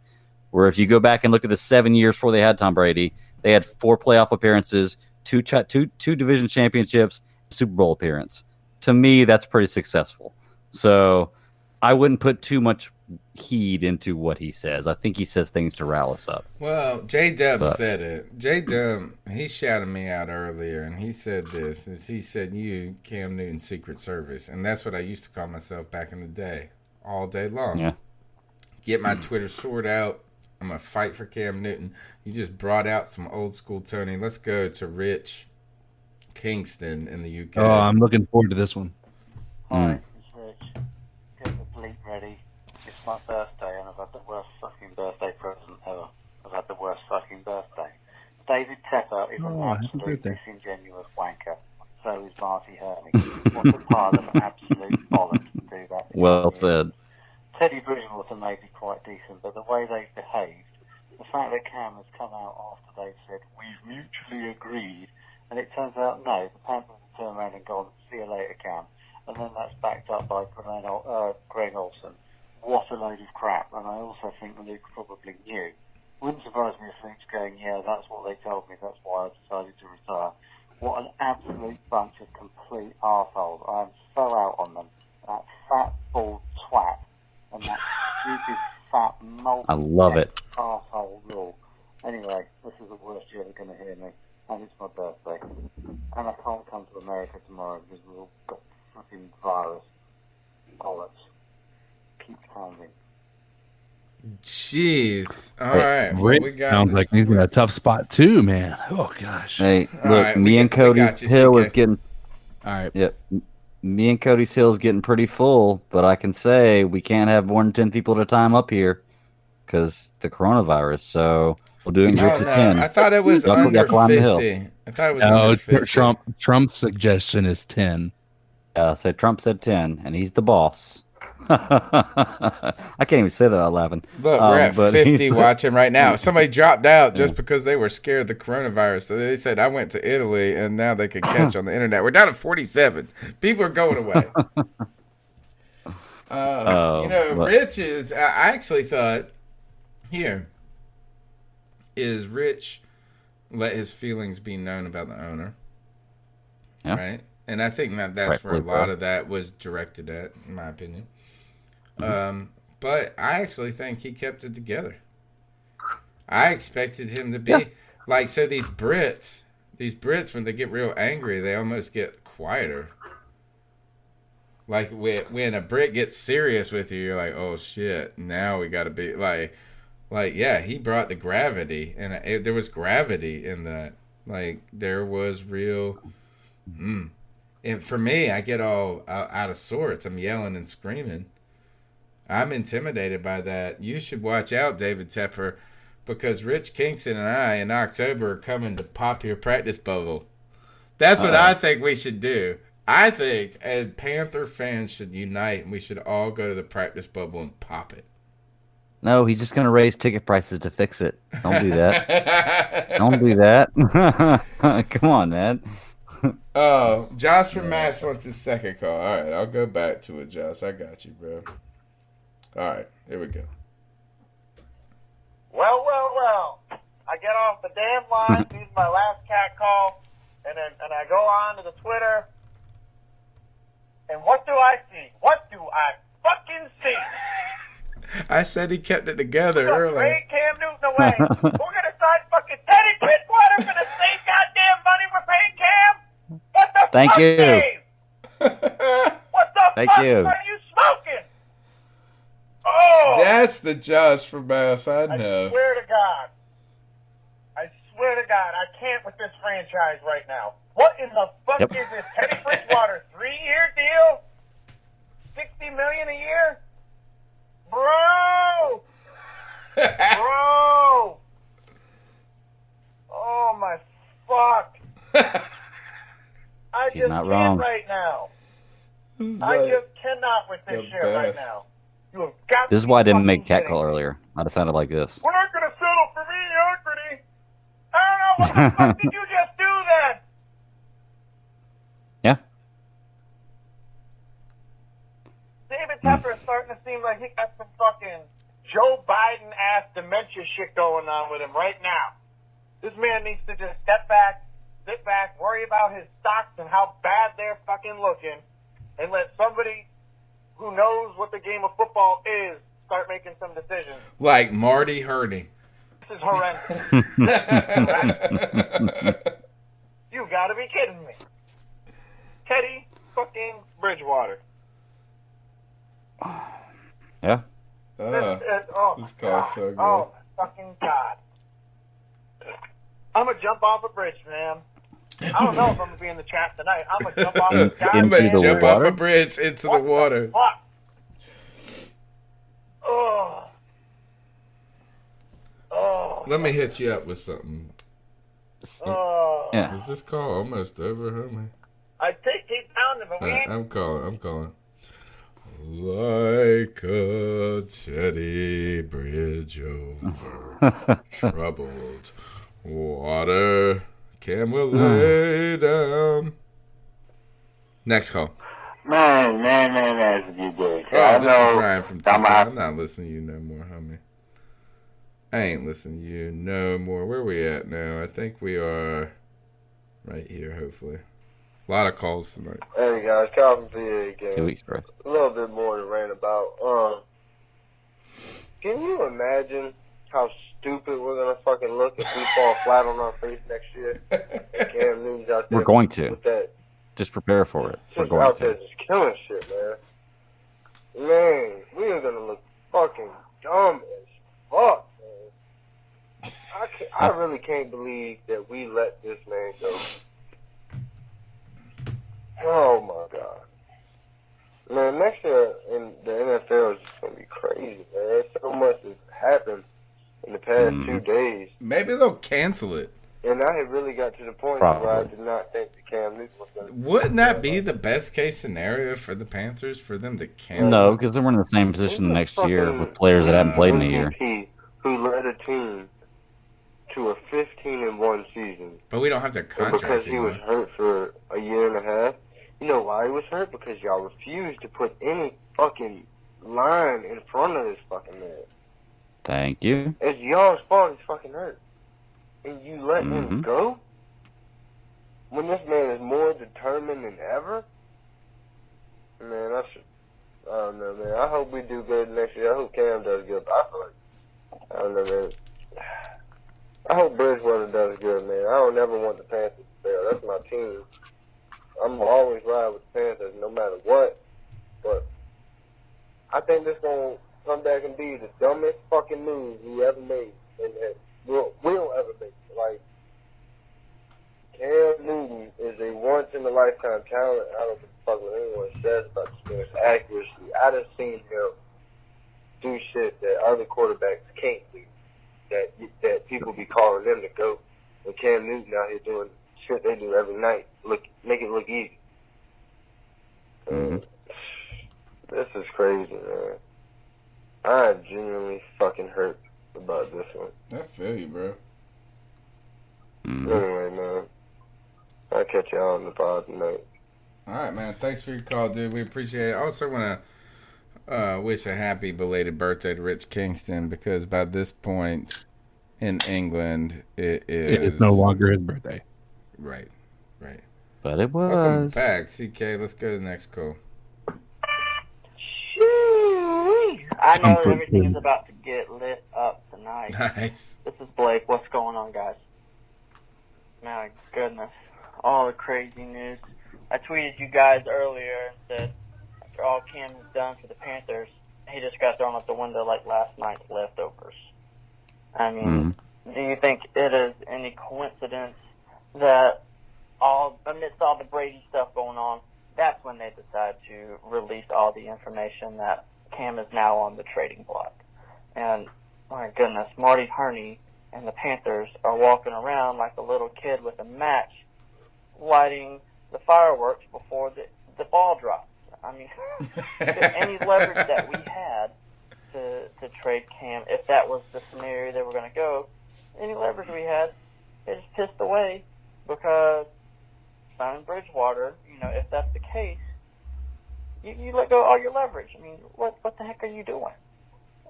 So, I mean, we'll be lucky to get a 4th round pick out of Cam now, or we'll have to release him. Who knows? It's extremely disappointing. Hate to see it happen. I'd love to see your guys' thoughts on it. I'm sure it's been talked about multiple times, but my word. All right, G3. Thanks. Man, thanks for your call again. All the calls right here continue to center around Cam Newton. There has been no calls mourning the loss of Colin Jones. There have been no calls that have discussed the names of this Weatherly guy or some other safety we got, because none of y'all matter. And basically, no one matters. I told you, Cam Newton's going to be the story until he's not. Family. How are y'all today? This is Carl Diddy. I'd like to say what up to my friends, the Professor Tony, Cody. You hear this one? Go. I think you heard this the one already, Matt yeah. Daddy himself, the man of the hour, and Mr. CK. How y'all doing Yeah, I think today? you played this one already. All right, next call. Let's see, is this the same one? Okay, I'm back. Oh, yeah. Again. I see where we're at. Sorry. Panthers podcast, how y'all doing? Oh, my man, G. Yeah. Let's just cut straight to it, man. Damn, they did Cam Newton wrong. They did him wrong as shit, man. And I told you the last time I called, I said it, man. I said, don't be surprised if they don't trade away Cam Newton. I had that damn feeling, man. Now, through social media, everybody's mad at Matt Rule, and they're saying he can't be trusted, and people are mad at David Tepper and everything like that. And I know you guys are probably pissed off at his ass. You guys probably are. But at the same time, gentlemen, we have to admit this is a damn business. It's a fucking business. I just wish they would have done it a little bit damn better. Now we got Teddy Bridgewater. And I'm going to be honest with you. You guys might hate me for saying this shit, but when he was with Louisville, I wanted the Panthers to draft him as a fucking backup. I really did, man. I really, really did. So now we're going to see what Or Teddy when he went to the Bridgewater's Jets. I was down with that. We personally, said that on this show. I don't want him on the damn squad, but I'd rather have him than Kyle Allen. Amen. Yep. Yeah, I'll give you that. Really, really no do, disputing man. that. We picked up the dude from Minnesota, the defensive end, and we picked up the safety from there in Cleveland, which I'd never even fucking heard of. I don't Got a understand girl's why name. we couldn't get Campbell. You know what I'm saying? He went to Baltimore, and his team gave up a 5th round pick. Why we couldn't do that? I don't understand, man. So give me your thoughts on that. And before I go, man, I cannot wait to the next episode of Unmasked, man. The good point is, like that one gentleman said on the last episode, before I let you guys go, every coach that Marty Herney picked took us to the damn Super Bowl. So, hey, you never know, man. Keep pounding. Well, I'll tell you this is one thing with the Unmasked that is a little disheartening for me. I heard Roman Harper talking about this today. Is they made such a big deal of Cam Newton and Rule coaching Cam Newton and this and that in the show. So it's, and I heard Kyle Bailey on WFNZ, and this was the entire conversation that he said this is why he is remains at least arm's length and a little bit suspicious of team media. And that is they get to try to frame this and that, they're not objective because they're trying to spin things. So, yeah, is that we want that unmasked shit, except for don't be flaunting Cam Newton up in our face. Teddy Bridgewater, we got no problems with Teddy Bridgewater himself in this. And I think that Matt Rule is part of this. I think Matt Rule is also saying, like, I can handle. What do you do when you're the new guy on the job and you're trying to impress the boss, and the boss says, this is what this is going to be hard. You always say, I can handle the shit. That's what I tell my boss every time. So we're going through a fucking crisis right now at work with a transition in relation to everything's shutting down. And my boss is, I'm in charge of something, and she says, can you take that? I say this, I got it. And you know what? Half the time I say that, and I don't even know if I got it. So Matt Rule is saying, I can build this from nothing. You can give me fucking Will Grier and this and that. I will take care of it. That's of course what he's saying, and he should be saying. He should believe in himself to that point. So I don't want to be lost in my emotion about losing Cam, but so much, because having Teddy Bridgewater is not the worst thing ever. But the thing is having Cam wasn't bad either. And I think that's what we feel like, this is just not the ending we wanted for Cam, or I wanted for Cam. And I didn't need him to be hoisting the Super Bowl or this and that. I didn't need him to maybe even play as a Panther for his entire career, even though I really, really wanted that. This is just not how I didn't expect it to go like this. Is the last time we saw Cam Newton in a Panther jersey, fucking assholes in the stands were booing him. So what I think is interesting as well is outside of the booing. I mean, well, let's also in a Panthers jersey, yes, but that they weren't really ovation, booing him. They were booing the end of that game. And I would say, and we didn't boo. I was with you. We were there together. Mm-hmm. We didn't boo. We were just more like kind of in dismay. But you did hear the boo birds come out. I don't think they were booing Cam Newton. They were booing the fact that we didn't give it to Cam. Yeah. Well, the part of it that we got to remember too is the Hall of Honor game. Or no, the Walter Payton Man of the Year game, when he actually showed up for that. I think that might have been the Tennessee Titans game, and it cut to them, and the entire stadium erupted in just praise. I guess, that's what we gotta kind of hold on to that moment. Yeah, that's the moment. But here's the other part of it. Yeah, I don't think we would have seen this. We didn't hope that it was going to end like this. Just the specifics behind how it happened.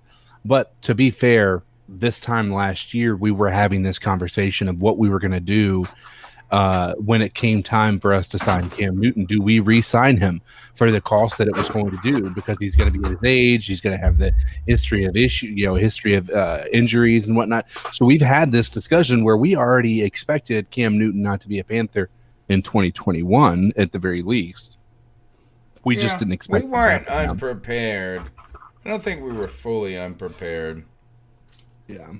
Well, I know about 3 months ago when I brought it up, everybody was unprepared. And I took a lot of hell for putting the thought out there that Cam Newton might not be our quarterback next year. Shut up. Man. Just say our quarterback. All right, next call.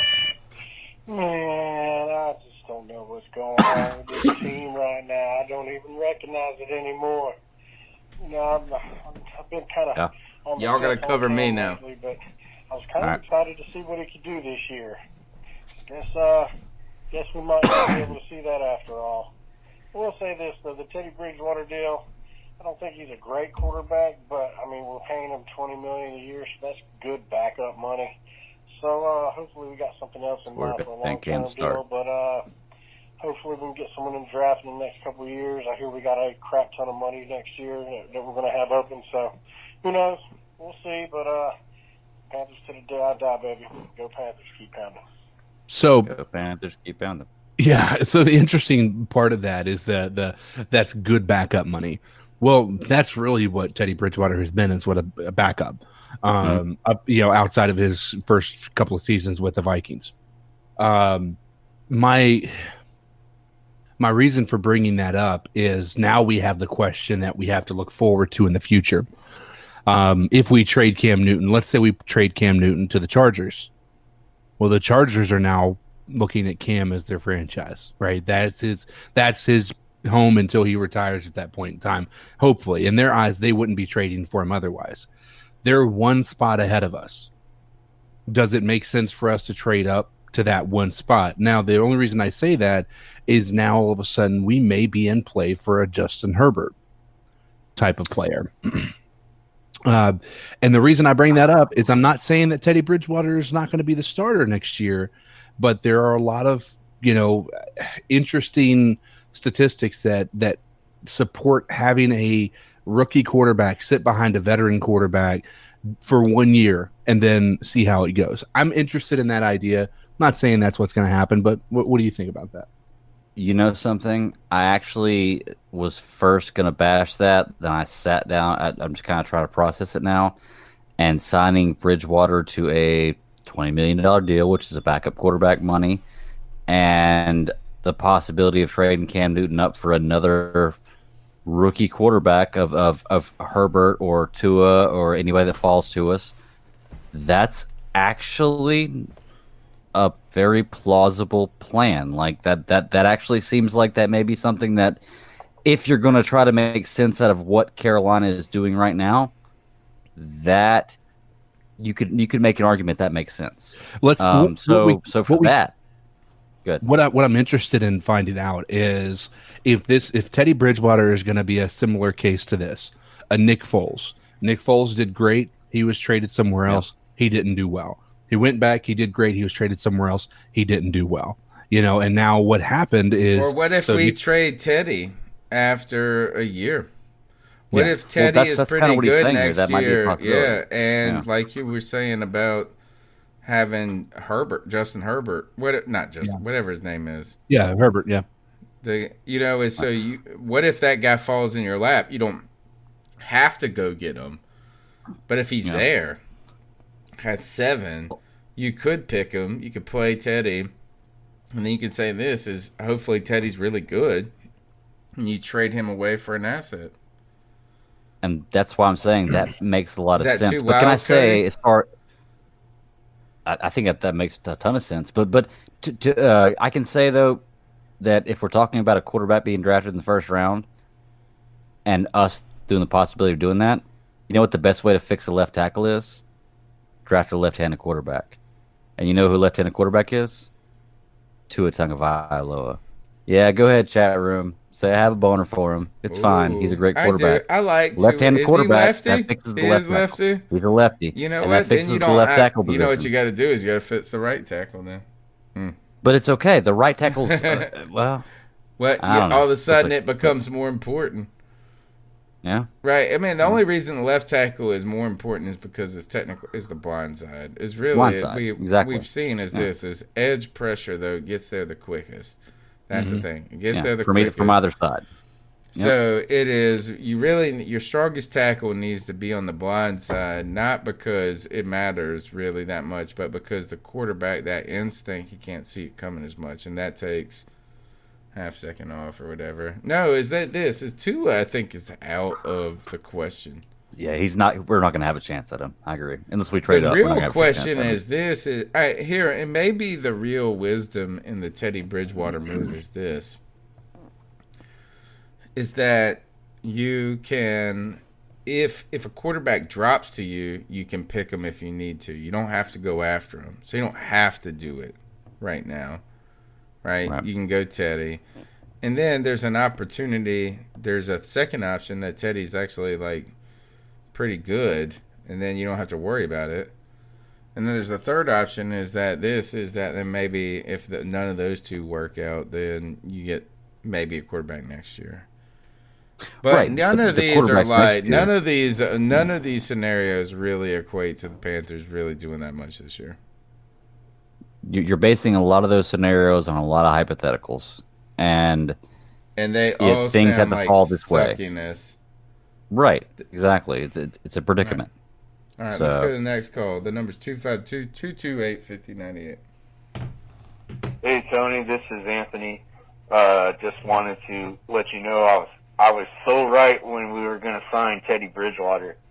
I had that good feeling. Let me know what you think about that. I'm excited. Go Panthers. I'm a Panthers fanatic. Panthers to the day I drop. Go Panthers. Man, well, you know what? We needed a fan like that tonight. Yeah. That's what we needed. We need a fan like that because it's tough being that hardcore right now. I tell you that, and I agree, man. Like, good for you, Anthony. That's why he's got a good, strong name. Yeah, he's got good, strong name, good, strong person, good, strong character right there. Loves his team. Look, we're gonna keep doing this podcast. No, I mean it's not like we're gonna abandon it or whatever. But the fear is for me is I would in the podcasting world, ironically, is being bad is almost as being as good as being really as good. Like, you know what the worst thing? You know what the worst thing for this podcast probably for listeners and growth would be is 8-8. Yeah.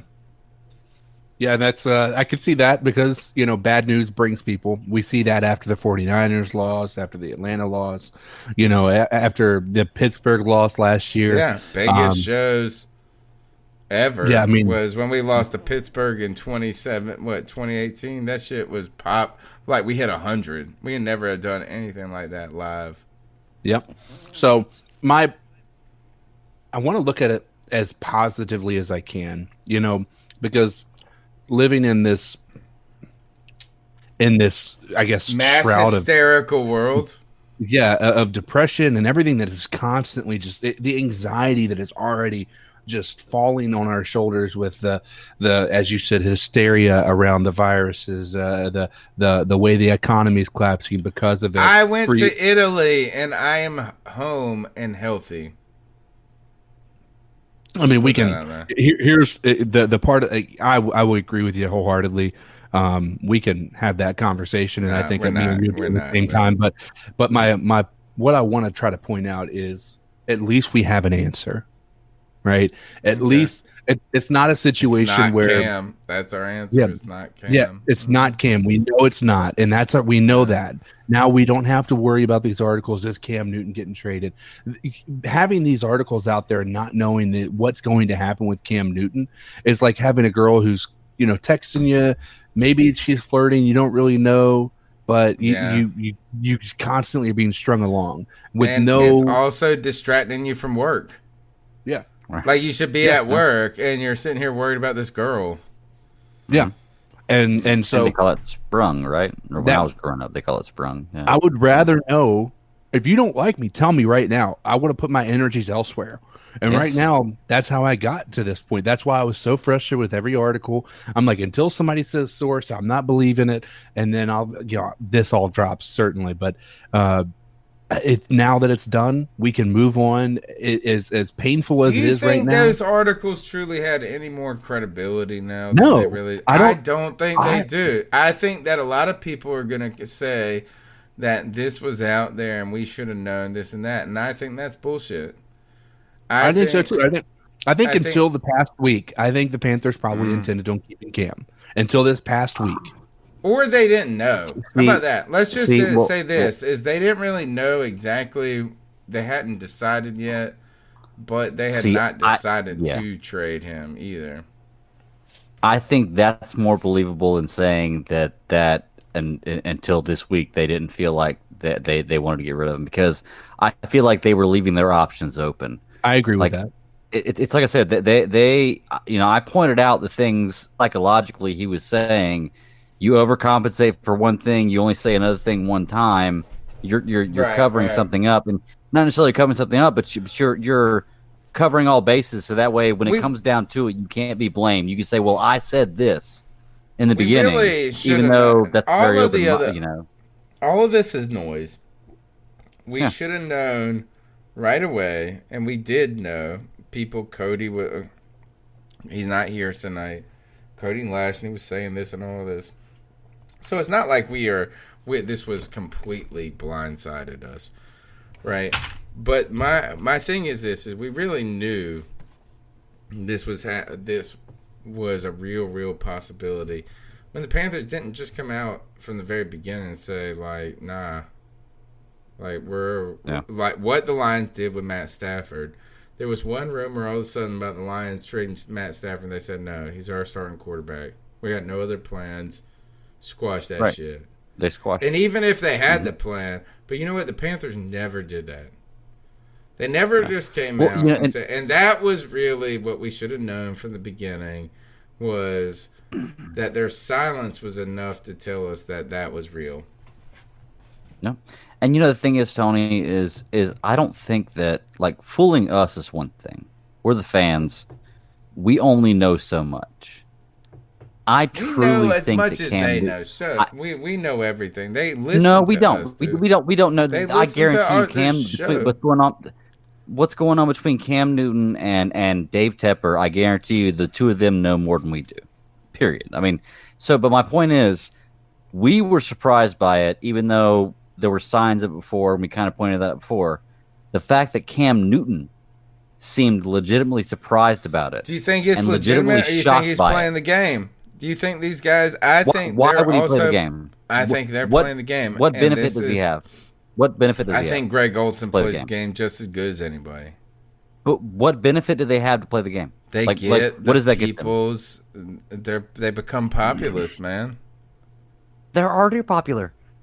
They're already popular, man. They become like the mass. Like we saw Thomas Davis do this. We saw Greg Olsen do it, and they were able to generate that. Do you remember when Dave Gettleman said, like, I'm not going to let emotions dictate this shit? And then he was ready to play hardball with Thomas Davis and Greg Olsen. And then they went on their PR campaign to the people. And we were like, man, we just asking for what we're due, this and that. And the people were like, we love them, we love them, we love them. Look, I'm not going to say that the Panthers were just, like, clean and transparent in all of this. But I'm also not naive enough to know that Cam Newton was not trying to spin the shit his way, too. He did that at the Super Bowl. Point. You're right. That's he a good did point. that. He very well and even his post. Well and that's what you do. You go to the people and you know that there's mugs like me. There's mugs like me that say, look, there's a guy that's been on the internet for the last 7 years saying he's gay for Cam. He knows there's people like me out there. Yeah, you're right. I can't argue that point because I have to, when it comes down to the bedrock of the problem, it's based on what I feel. He's not just the stooge. But you're right. I'm not saying he didn't get played either. So let me ask you guys a question. Do you guys take any actual, I guess, do you put any stock in the idea of the Wonderlic score having any indication on a quarterback success?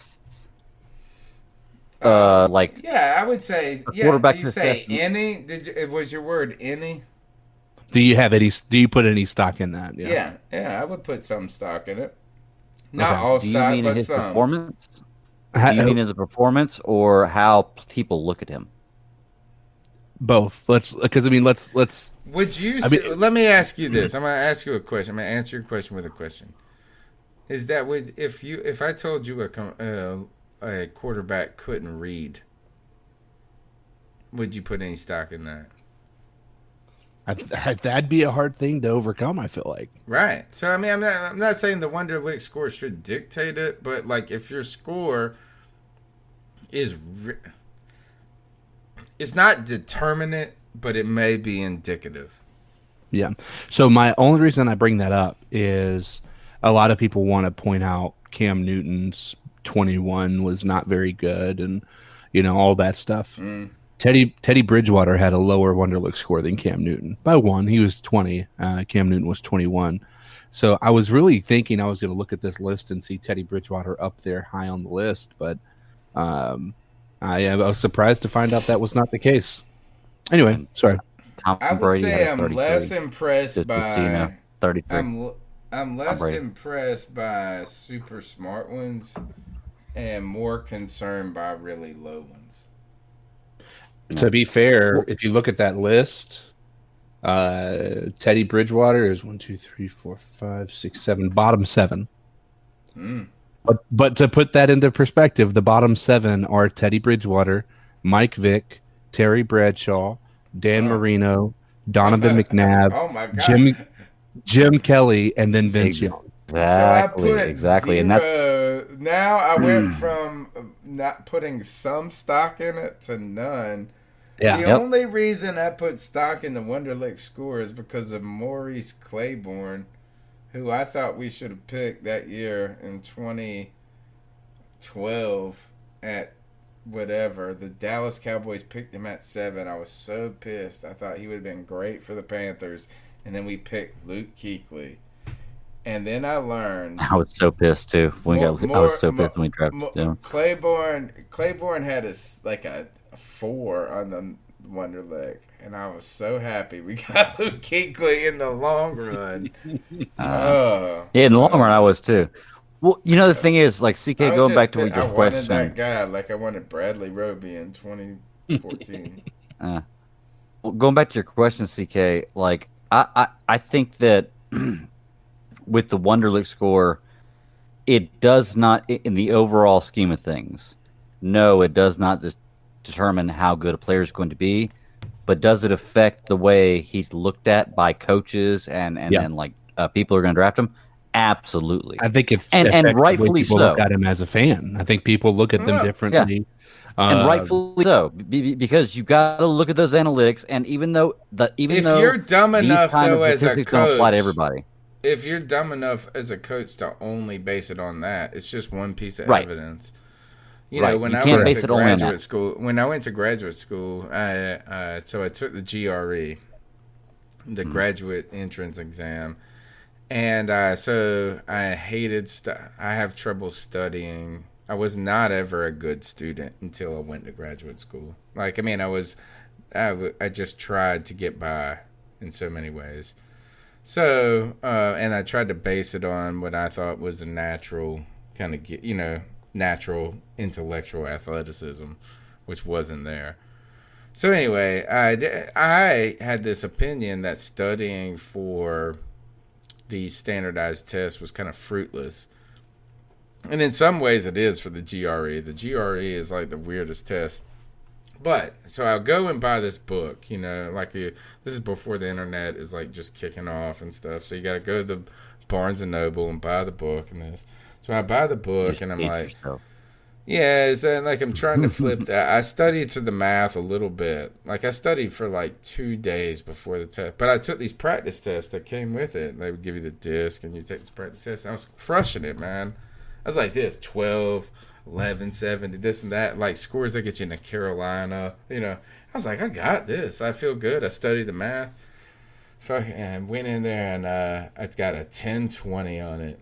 I went and took it. And and the GRE is they hit you, especially on the language side, they're weighted scores. So if you get one, it's better to get answers right in a row rather than getting every other one right, because they get harder and harder. You know what I'm saying? It's this mathematical formula. So I scored this 1020, which is about 150 points or almost 200 points less than I was scoring on the practice test. And so I went to graduate school. I got this letter of recommendation. At first, I would like to point out this. I finished with a 4.0. I was not the smartest kid. I was not the most ready in graduate school at the time. I worked my ass off to overcome kids that were way more advanced. They came in from Duke, Penn State, you know what I'm saying, all over these places. Little kid from Winterville that's just going to ECU and all this stuff. And so I was not the top of my class when it came to just giftedness, athleticism. So I remember I did finish with a 4.0. I wrote my thesis. I finished before everybody. I was the first person to graduate my class. Just blue-collared it. But my recommendation letter from one of my professors was, he said this, despite an okay, it was something to the effect of like, despite his GRE score, I know this kid is a sharp kid.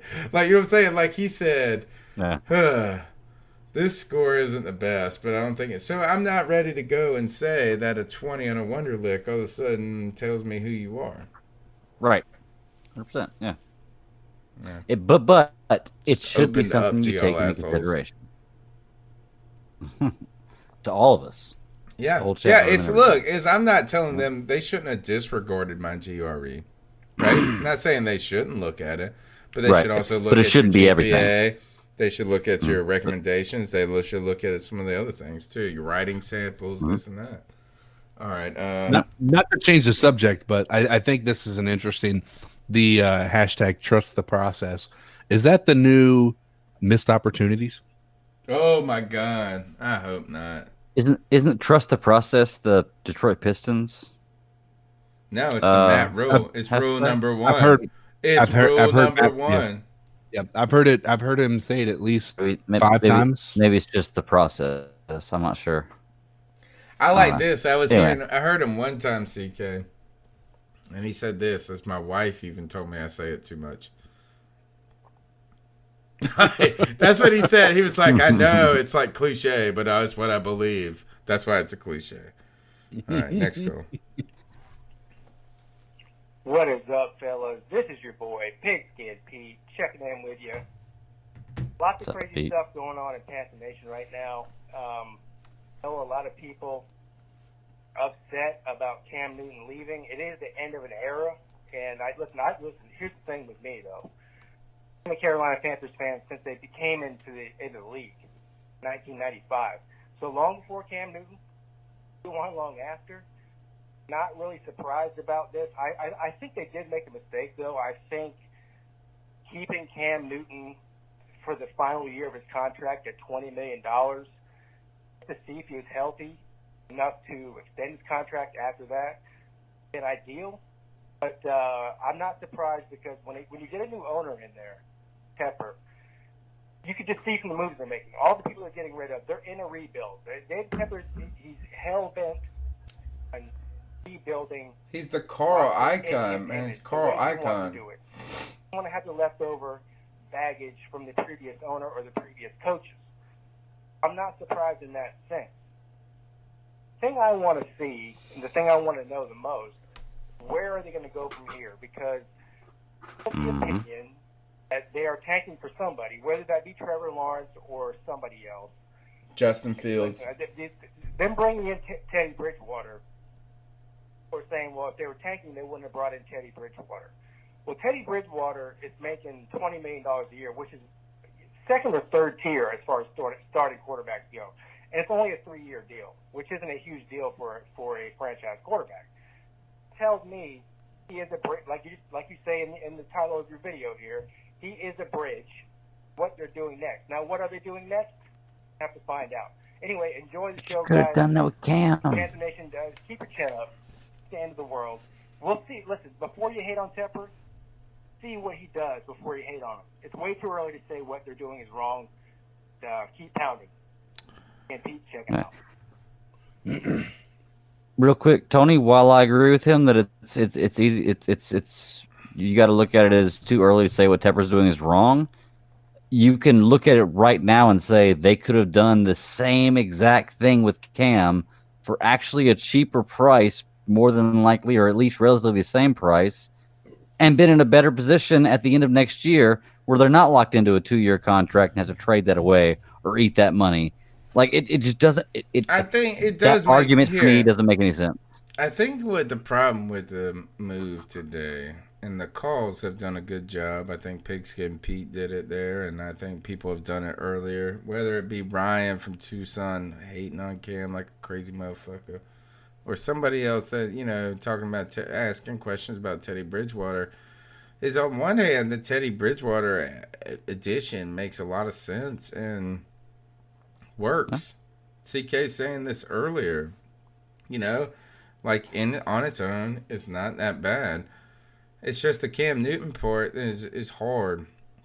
It's hard for us as a fan base. It's hard for us to understand. And I know it is. Look, I understand I'm being emotional.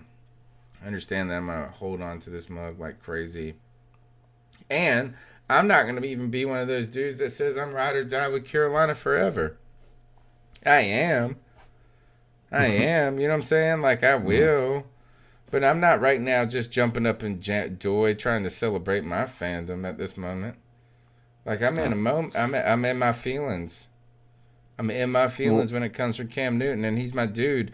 And the thing is, and this is the hard part for us, and it might be like people can say it's a business. They can say this. The Teddy Bridgewater makes sense. It does in so many ways. The Joe Brady connection, but here at the end of the fucking day, if we were picking teams and my ass was in my backyard and I got my questions about this and that, I'm picking Cam Newton, be on my fucking team, man. Like, Cam, get over here, bro. Carry my ass. Carry my ass. Well, look, here's my thing is I feel like if it was a situation where we had Will Grier and Kyle Allen and we signed Bridgewater, I'm ecstatic. Yeah. I love it. Oh, I'm jumping fucking over the moon. Love it. Jumping over the moon. But if we have Cam Newton, I know, and we sign Bridgewater to replace him, that changes the whole situation up for me. Yeah. So I'm not knocking Bridgewater. I think he's a good quarterback. But in this situation, it doesn't work for me. Go ahead, CK. I'm honestly, at this point in time, I think that we have to take Cam Newton out of the equation because I don't think that he was ever, going to end up being the answer for this team one way or another. How can we survive without Colin Jones then?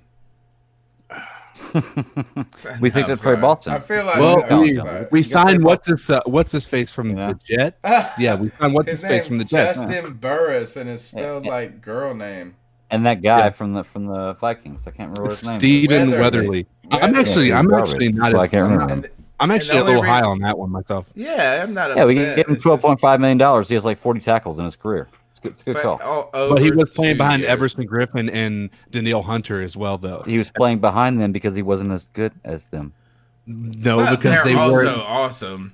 But if you actually look at his tape and you actually see what he did with his limited snaps, it's not a bad. But $12 million over 2 years for a defensive end that's like getting paid $15 an hour. If he works out, then that's great, and I'm not going to knock that because I don't know that much about him. I just know his numbers. You know? I get that. $4 million, $6 million a year in the NFL is like you working it's $17.50 an hour.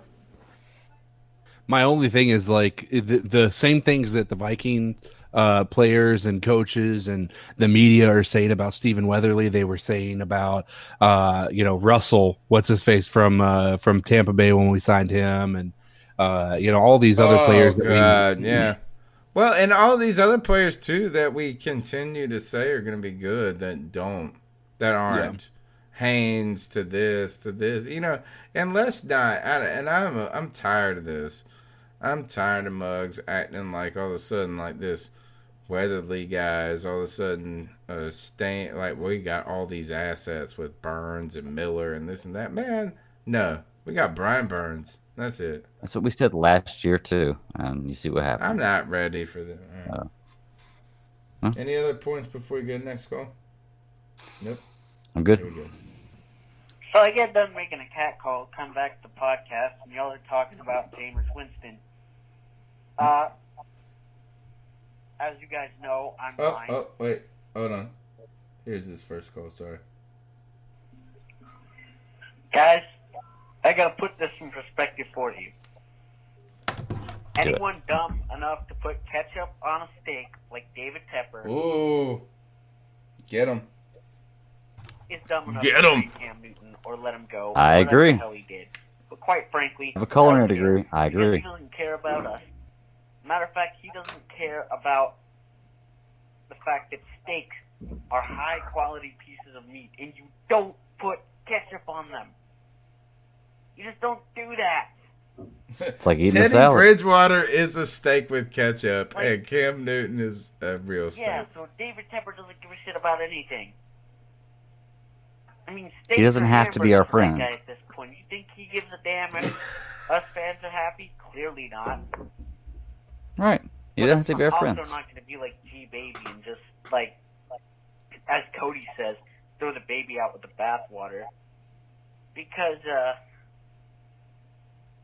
you know, Teddy Bridgewater under Matt Rule and Joe Brady with Christian McCaffrey, DJ Moore, and Curtis Samuel. It could be good. Yeah, I don't think that sounds too bad. But Cam Newton sounded good with that formula too. Yeah, Cam Newton sounds better with that. Yep. any talent around that guy, we ran him into the ground. And get him. Get him, now we see Joey. the results of it. This And, is actually Joe. I saw a Look, pick for today. Tony, me. for not making sure he had the show lined up before going to Italy, and this whole world all but collapses when the C3 Panthers I get podcast that. does not show up that week. And always remember, keep pounding now more than ever. Yeah, Matt, look, that's call of the night. It's call of the night right there. Here, I'll get you with this. Hit you with the pause. No, is that I agree with that. And CK, you've been kind of saying this for a couple of weeks. His mugs be listening to the podcast, and I don't really think that, but if they are, they should be, because we are on a lot of this stuff, and and the people are calling in are on a lot of it, and I think Joey brings up some tremendous points right there. Is that when you put Teddy Bridgewater and you say this and these names around it, Joe Brady, this and that, it doesn't sound that bad. But neither did Cam Newton sound that bad in that context. CK, you wrote something in the chat room that brought this up. Is we have been 2 hours and 40 minutes into the conversation, and we've only talked about one thing: Cam Newton, Teddy Bridgewater, the changes. At one point, I did try to sneak in Russell Okung's name. But overall than that is that this show has been this. But on top of that is our chat room. Do you think, was Carolyn Can leaving the Panthers for the Indianapolis Colts and her husband, did she soften us up for the Cam news? Or was the Cam news so devastating you forgot that half of our chat room who was overly infatuated with her? Overly. Telling you, man. Y'all are just way into that, head over heels for it. But just so you guys know, just remember, how did it happen? that's Cody's wife, Caroline Can, and notice Cody's not here. So, dude, yeah, he moved to Indy. Yep, he's moving to Indy with Caroline Can. They're gonna enjoy now. It makes me question a few things. And Max gone too. Yeah, that part is interesting to me because he's going into corporate communications, because he's about to make money. That's the thing. Yeah, he's about to make money. He's about to get paid. But so you see it happen with Brian Strickland last year. He got fired for whatever reason, and now you see Max gone, and then Caroline Can leaves. Is this indicative of the management that's happening over there? I mean, do you feel like that's it? I mean, I know it seems like Caroline Kane has a good reason. She's going to be going back home to start her life with her fiance. I wondered the same thing. I'm going to say no. I'm going to say no because I think that Max is a young guy. First of all, dude's probably like your age, like 30, 31 or whatever. And he hit a part in his career that he was... it seemed like the Panthers media was about to take some steps forward, but they really haven't done a ton. I've actually been kind of disappointed with their media. I thought they were making because it was. Yeah, they were making strides. It felt like, and then it just kind of just plateaued a little bit. Yeah. Yeah. Well, it just felt like they were they went from actually trying to report stuff to being very censored, almost in my opinion. They were like last to the party on a lot of things. It Yeah, felt like. And that seems it became a little sanitary. Yeah.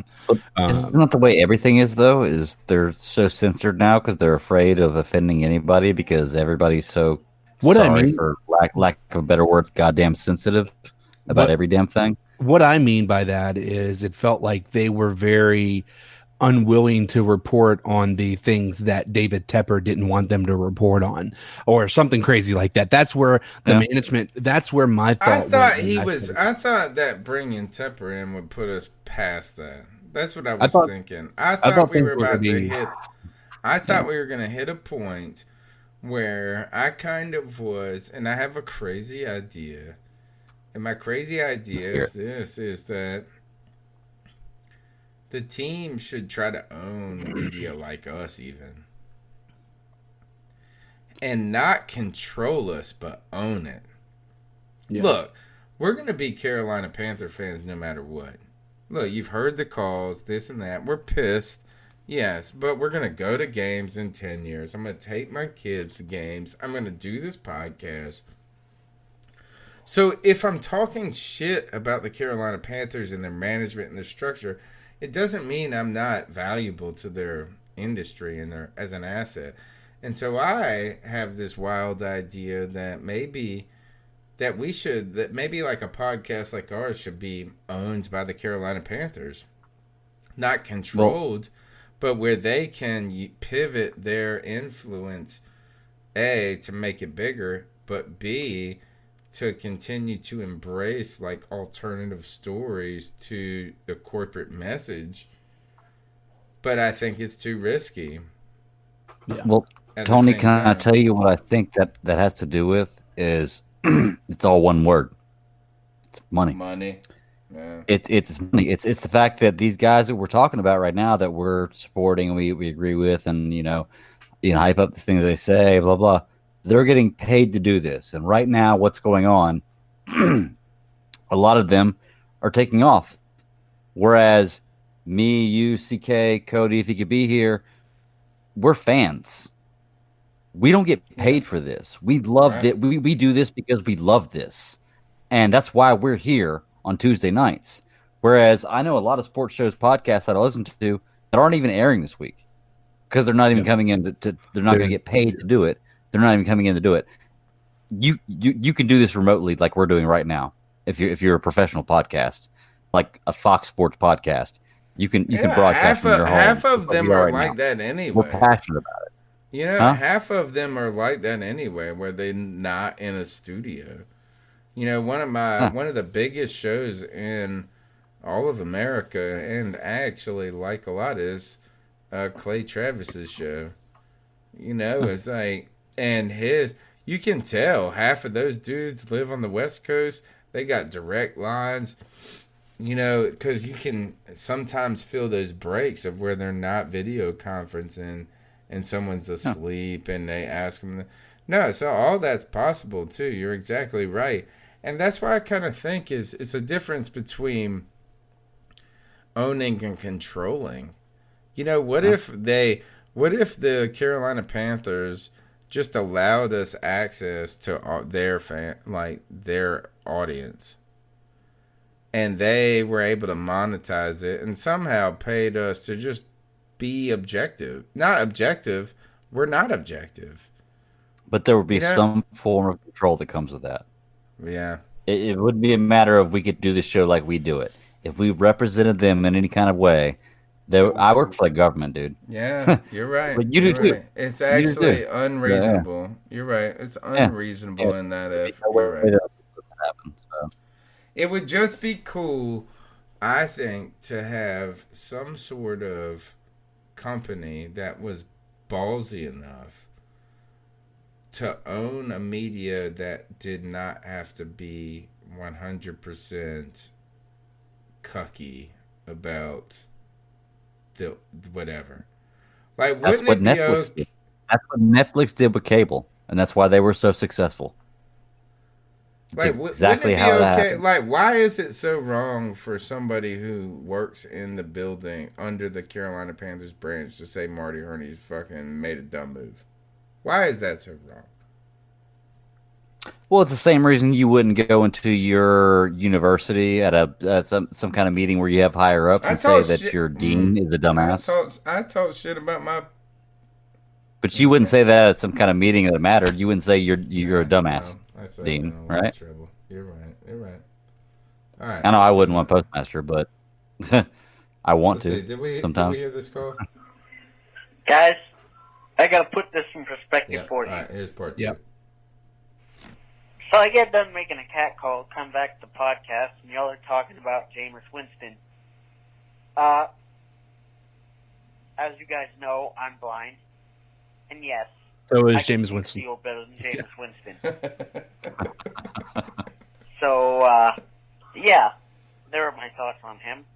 Oh, and it's actually quite funny because Bruce Arians actually, didn't he say something like, yeah, dude can't even see in front of him. Then he comes and says something like, I got LASIK surgery or whatever, which apparently visually impaired people can play football.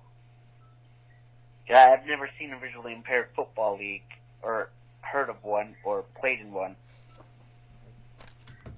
But We should get that started up for you, Joey. you don't want me to be an offensive lineman because my physique sucks. Hold on. I'm really interested in this. Dude, somebody, hold on. I gotta give him credit. Pete Thomas in the chat room said, did Demir Bird go to the Patriots? Patriots agree. Demir Bird is going to the Patriots, dude. God bless you. Connection Except to for Cam. this, poor fucking Demir Bird leaves the Cardinals when they're getting better and joins the Patriots when they're getting worse. He'll be a special teamer. No, dude. He's leaving the Cardinals when they're getting a receiver that's going to take receptions away from him, and goes to a franchise that might sign a quarterback that he had success with. Good for Demir Bird.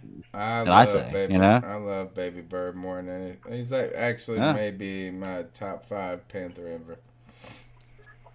Okay, All right. I have an Ice Up nominee, Let's do it. and that is G Baby. Oh, no. G-Baby. That is. I thought we were going to celebrate G-Baby. He said he's been a Panthers fan for 15 years, which means he A little less than half time, or a was little more there than for half the time. Yeah. Jimmy That's Carter all right. days. G-Baby's only 20 years That's all right. old, Yeah. bro. There's nothing wrong with it. Exactly. Probably 17. That is so funny. So, the G Baby, Ice Up, son. All right, next call.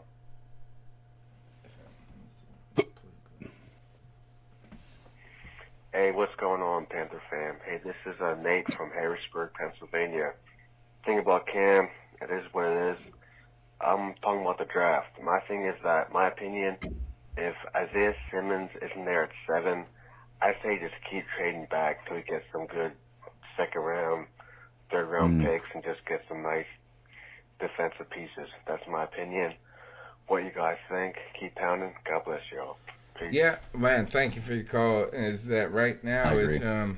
you know, we balance this. I feel like we talk about this every week. I mean, you know who we need is Cody here for this. Yep. But it's kind of you're weighing this. There's 2 things you weigh. And that is the value of getting a top 10 pick. And maybe top 10 is too whatever. This top elite pick, right? We've seen what these players can do for a team. On the one hand, you get a Cam Newton. On the other hand, you get a Christian McCaffrey.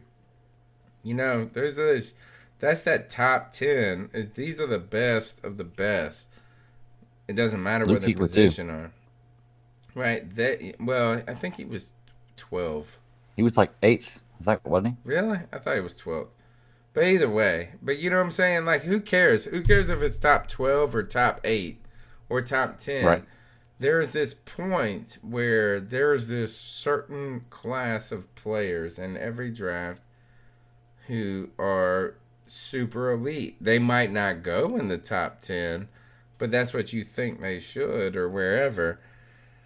So that on one hand is that one player enough to outweigh the multitude of opportunity you get with trading back? And I think that's what you continue to balance as a GM over and over. Do you get a guy that you know or you hope you think is going to be difference maker from day one, or do you bet on these kind of side bets? It's almost like playing roulette, and do you bet the field? Do you play the safe one? Do you play the hard eights or whatever? At this point, I don't think trading back is first, we don't see it a lot. We just don't see it a lot. I promise you this. You don't see it. Everybody talks about it every year. We don't see a lot of teams doing it. But if there's a time to do it, I think it's now.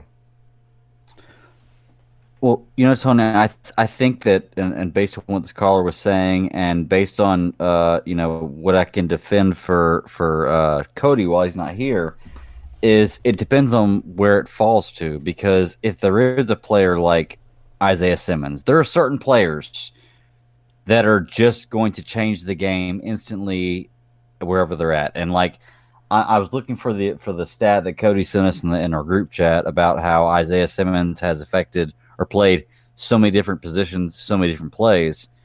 And I think it comes down to if it's a player like that available. And he was saying if Isaiah Simmons is not available, do we trade back? Yeah. There's With that call, a precipice where you say, okay, now he's not there. Now it's time to think about trading. Right. Back. And to that point, I kind of agree. If Isaiah Simmons is available at 7, if we stay at 7 and he's there, you've got to take him. You absolutely have to take him. I think you have to know what that point is, right? You just have to know what the point of no return is. Right. And maybe it's him. That might be a good one to think about. I think that's the guy. And I think that if you get to 7 and that guy, and you know what? Maybe for me, it's Isaiah Simmons. For the Panthers, they're more in depth in what's going on. They know more of what they want to do in the future. So, but let's just say it was Thomas or Okudah. Let's say Okudah. Okudah's there at 7. That's the guy the Panthers have rated all day. that Isaiah Simmons is. You've got to take that guy. I have a feeling this. And then if that guy's not there, you trade back, in my opinion. I hope. Sorry, good. I hope. I'm a little worried. Just hope that we're not Matt Rule like a more charismatic version of Chip Kelly. So you're thinking they're going to draft like Jared Judy at number 7 or something like that? No, or that Jerry like Judy? I think that Chip Kelly would be the kind of guy that would be like this. I'm going to draft 7 second rounders. You can go the other way. Yeah, and I don't know. And I'm not saying I want to put my faith in Matt Rule, but there is a point where I want to put that. But like Chip Kelly believed also that his rhythm and his system could outgame everything, and it didn't work. So you know what I'm saying? Like as he tried to do. Chip Kelly was trying to do what all the Twitter draft nerds do now all day long, and that is like composite scores and this and that, and we're going to take 5. We're going to get 5 extra offensive snaps and this and that. And it just doesn't always work with the NFL. And I'm not saying that it can't work. I just wonder. But it's no guarantee. If there is a moment, if Matt Rule is what people say he is, this is a guy that would be comfortable with trading back. Possibly, yeah. Like if the guy he wants is not there at 7, would say this, right. I don't need the top 10 guy. I'll get 3 top 40 guys and make them top 10 guys. I think that's what he's saying right now. It's betting on yourself. It's a very, very risky bet, but you know what, man? No risk it, no biscuit. So I mean, I can't get mad at him for that until I see the result. We don't move on from this goal. We don't ever finish the show. Come on, are they all played? What am I missing? Here we go. So what we got? Hey y'all, this is TJ. over here in Tennessee. I just wanted to know, what do y'all think about getting Jordan Love and let him sit behind Teddy Bridgewater for a year? And we're gonna parlay that. Yeah, just let me know parlay that till next week, and let you guys got opinions. Cody can answer that better. 'Cause Yeah, I don't know anything about college football. I like hate it, but Cody can give that way more justice. So this is what I hate about college football is it changes too much, and that is there's 80 people on the roster, and think about this: we're not gonna know anybody on the Panthers team next year. no, except for Like, Brian we Burns, know like and 4 DJ or Moore, 5 people. Curtis Yeah, Samuel. we know 4 or 5 Yeah. people. Yeah, exactly. You just Very named rare. them all. You just named them all by Other than Christian McCaffrey, yeah, I named him Yeah, pretty much all. yeah, that's it. That's Christian it. McCaffrey, Brian Burns. But like, this is what I can't with That's college. about it. With college, it just turns over so quickly. I can't get to know Right. people. It's already hard enough to get to know people in Trey the NFL. Boston. Yeah, that's it. You know everybody. Jackson. Ian Thomas. We all could be. Eric Reed.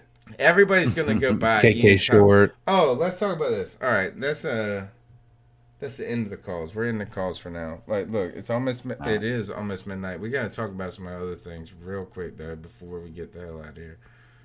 News around the league: Tom Brady's going to the Bucks. That's what the news is right now. Man, I was really wanting him to stick around. I was really wanting Cam to stick around after hearing that being a possibility, just so that we could see if Cam can hold up to his 2 wins, a 2-0 streak against Tom. Yeah. Well, here's my biggest thing Are they about good Tom now? Brady going. Are to they Bucks. going to win the division now? Listen, Yes. I was saying earlier Yes. that the Bucks, if you look at Jameis Winston and you take 10 of his interceptions away, they're a playoff team. Okay, so you put Tom Brady in there at the age he's at now, and he throws 20 picks, which is possible because of his age. They're a playoff team. Now he has Mike Evans, Chris Godwin, probably the best 1-2 punch in any team in the NFL, which is a great call. He also is good friends with AB, wants to play with AB, says that wherever he goes, he wants to go somewhere that's going to sign AB. Well, Tampa Bay just signed him, which makes me think that Tampa Bay might sign AB. So imagine Antonio Brown, Evans, and Godwin with Tom Brady throwing the ball and Bruce Arians coaching that. And the defense they had last year, which was not a bad defense, that's a legitimate team. That really is. You don't even gotta add Antonio for that to be a legitimate team. Yeah, exactly. But my thing that I would temper my expectation on is simply we had this exact same song and dance when they signed Deshaun Jackson. And then it was. But they didn't have Tom Brady. I don't think so. They didn't have no. I don't think Tom Deshaun Brady. Jackson was ever as good as Mike Evans or Chris Godwin or Antonio Brown. But if you go back to that, put him on that Carolina team, we would be nasty. I'm not saying like it's the same situation, but I'm just saying media pundits, everybody you talk to is like, yeah, the Tampa Bay Buccaneers are going to be giving everybody a run for their money. They're going to, and then they fall we don't flat gotta on go their face. that far. But all of a sudden, how about this? They're better. The Panthers way are better. fucking dumpster fire right now. The Falcons are not good. Yep. Right? Is the And Falcons Saints might not be very the good next year. Falcons could be a 10-win team next year, or they could be a 2-win team. We don't know. They just got rid of Freeman. They'll probably win 7. Is all of a sudden Tampa went from being 3rd in the division to arguably maybe having a chance for 1st. That's what happened. Very easily having a chance for first. And yeah, I'd like to add this. Yeah. There's a lot of information popping off in the chat room late into the show. John Kidco Barrera, thank you for your support. Dropped the $9.99 love bomb in the super chat. He said, thanks for being consistent in a turbulent time, fellas. Definition of keep pounding. He went on to say Gerald McCoy to the Cowboys. And rumor is, he's dropping knowledge here. Rumor is AB going with Brady. And then someone else I saw said, and it may have even been him, that they even heard Curtis Samuel on the trading block. So here's the thing: is that the Panthers went from being the third worst team, and I would say the third worst team because Atlanta maybe record wise. Where are they picking before us? Or even though they beat our ass 2 times last year. They beat the fuck out of us 2 times last year. Right. So we were last. Then you know what? Then we would. Were we the worst team in the division last year? I would say very yes. much so. Yeah. Very, very much so. Yeah. Is the Bucks went ahead and surged to number 2 with the ability to be number 1. Just by adding Tom Brady.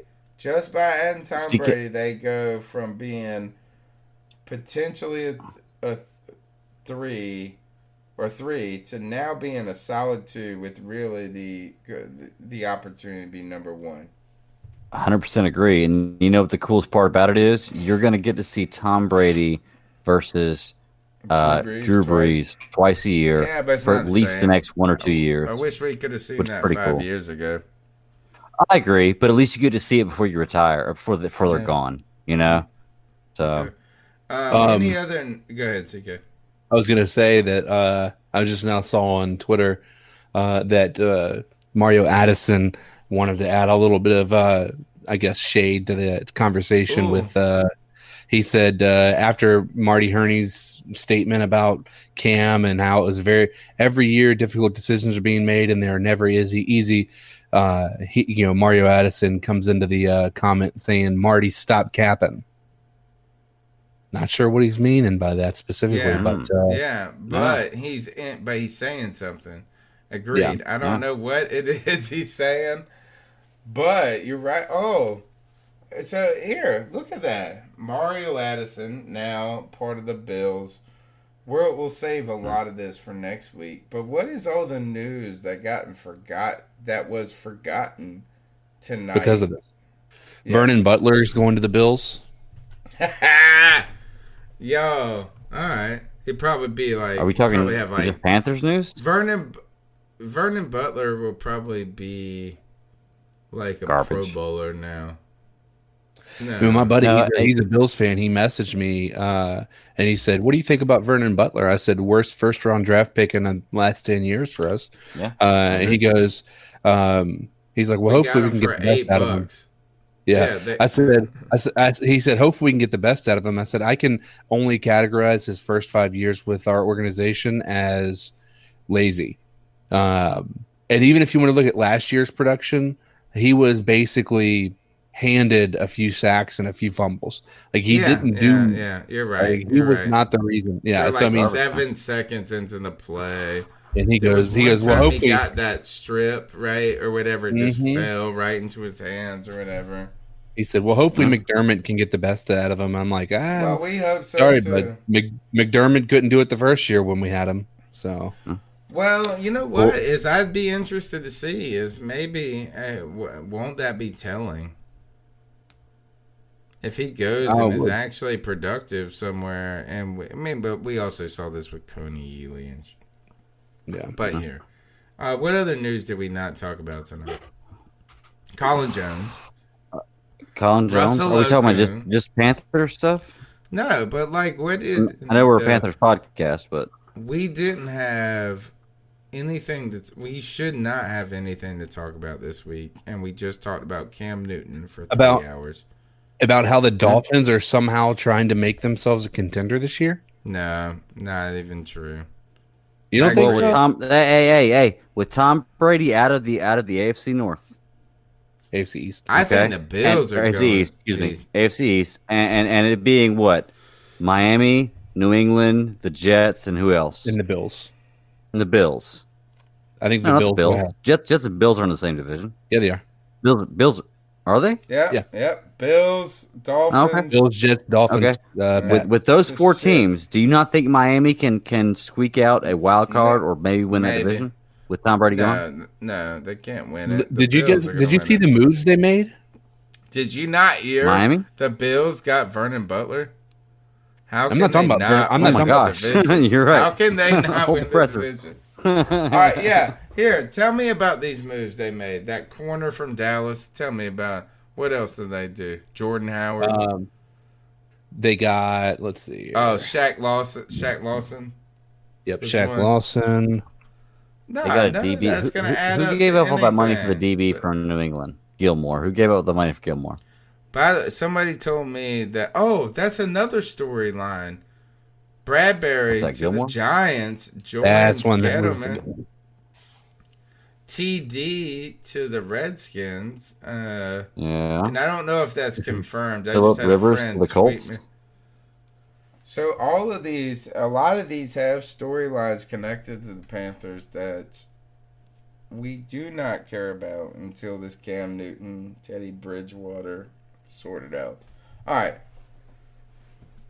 I think we got to end it, fellas. Yeah, that's going to be it, man. I'm done. I'm ready. I'm down. Yeah. Gotta work in the morning. Can we ice some mugs up real quick? I'm going to ice up. I'm going to go easy. Mine's quick. My ice up pick is going to go to corn tortillas. So, because we're in quarantine, right? And when I say quarantine, it's ridiculous. A, but B, we're trying to be socially responsible, not do stuff, keep to ourselves, stay at home.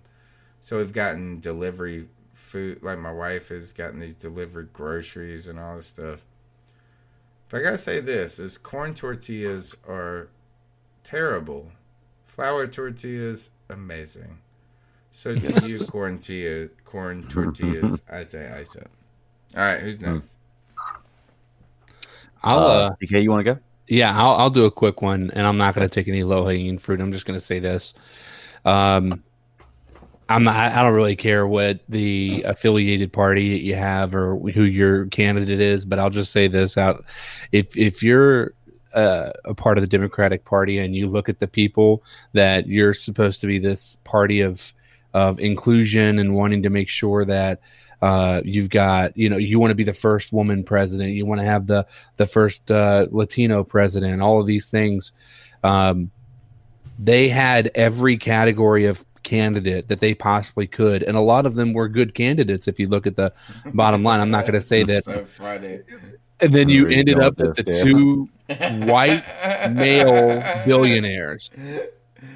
Are you kidding me? I mean, listen, I get it. Bernie was screwed out of some stuff last year, and more power to him.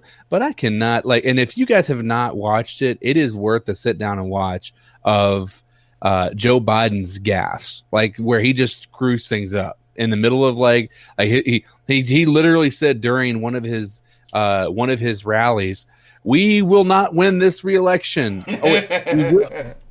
We will. Let's look that guy. Dude, you better get ready for Donald Trump. You better get ready for him. Oh my gosh, yeah. It's a different kind of stupid than Donald Trump, but it's still stupid. So, dude, anyway, I saw people who said that those were the best two candidates for the Democratic National Convention nomination. So, ice up, guys.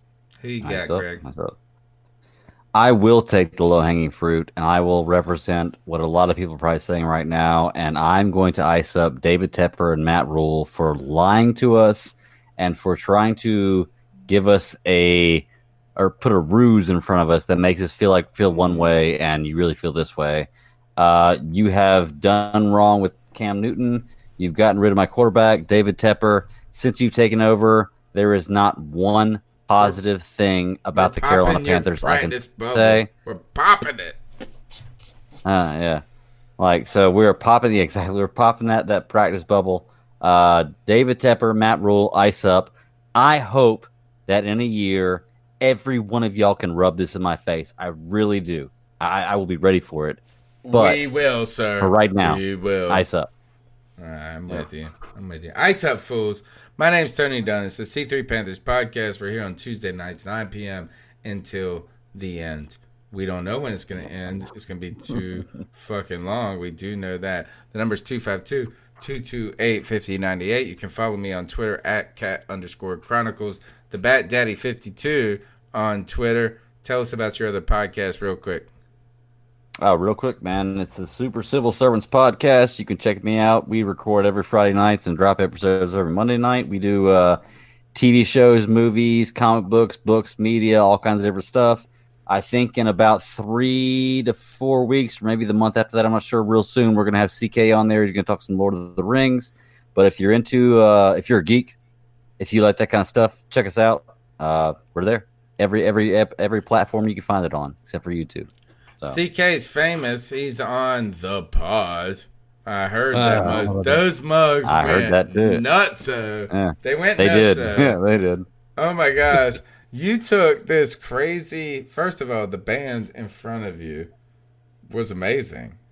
Yeah, like they were like, oh, like damn, this is the best shit ever. And then Cody comes in there, drops that silky voice on them, and they were like, they forgot that. Oh. They were like, oh, I like bluegrass, but this movie theater voice is attractive. Yeah, it is. How can they find you on Twitter? You can find me at Codizzle Allen. And just so everybody knows, that's basically the pod. It's a Pat McAfee podcast that they have out there, and they were looking for somebody to do an intro song for him, and I couldn't provide that, but I sent him a clip of me doing my "In a World," that type of voice, and they flipped out. But I haven't heard a peep from them since. And so, hey, listen, if the armies that want to support me want to go after him and say, "What happened to that guy that was supposed to do the voiceover stuff for you?" Hey, man, I'm not gonna be mad about it. Mash it up. We need a bluegrass in a world mashup. Yeah, that's the answer. Oh, yeah. That's the answer. All right. Well, hey, is the real quick, Panthers before we go, CK, sultry voice. I want to try it. Ready? Do it. In a world. Did it sound good? In a world. No. What'd you say, Tony? Not even close.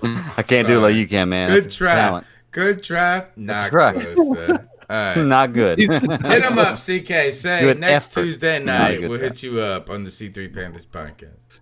Next Tuesday night. There you go. I can't do that. Introducing. You're the man, CK. Cody Lackney returns. Nice. To express his distaste for the organization's handling of Cam Newton. You are the man. That's it. All right, guys. That's Check it. us out. We'll be here next Tuesday. Don't forget Cam Newton. He got the big D. Everybody else doesn't. We miss you. We love you. Pouring one out for my homie. We'll see you next week. Looking for a fun way to win up to 25 times your money this basketball season? Test your skills on Prize Picks, the most exciting way to play daily fantasy sports. Just select 2 or more players, pick more or less on their projected stats, and place your entry. You could turn $10 into $250. Right now, Prize Picks will match your first deposit up to $100. Just visit prizepicks.com/fan and use code FAN. That's code FAN at prizepicks.com/fan. Must be present in certain states. Visit prizepicks.com for restrictions and details.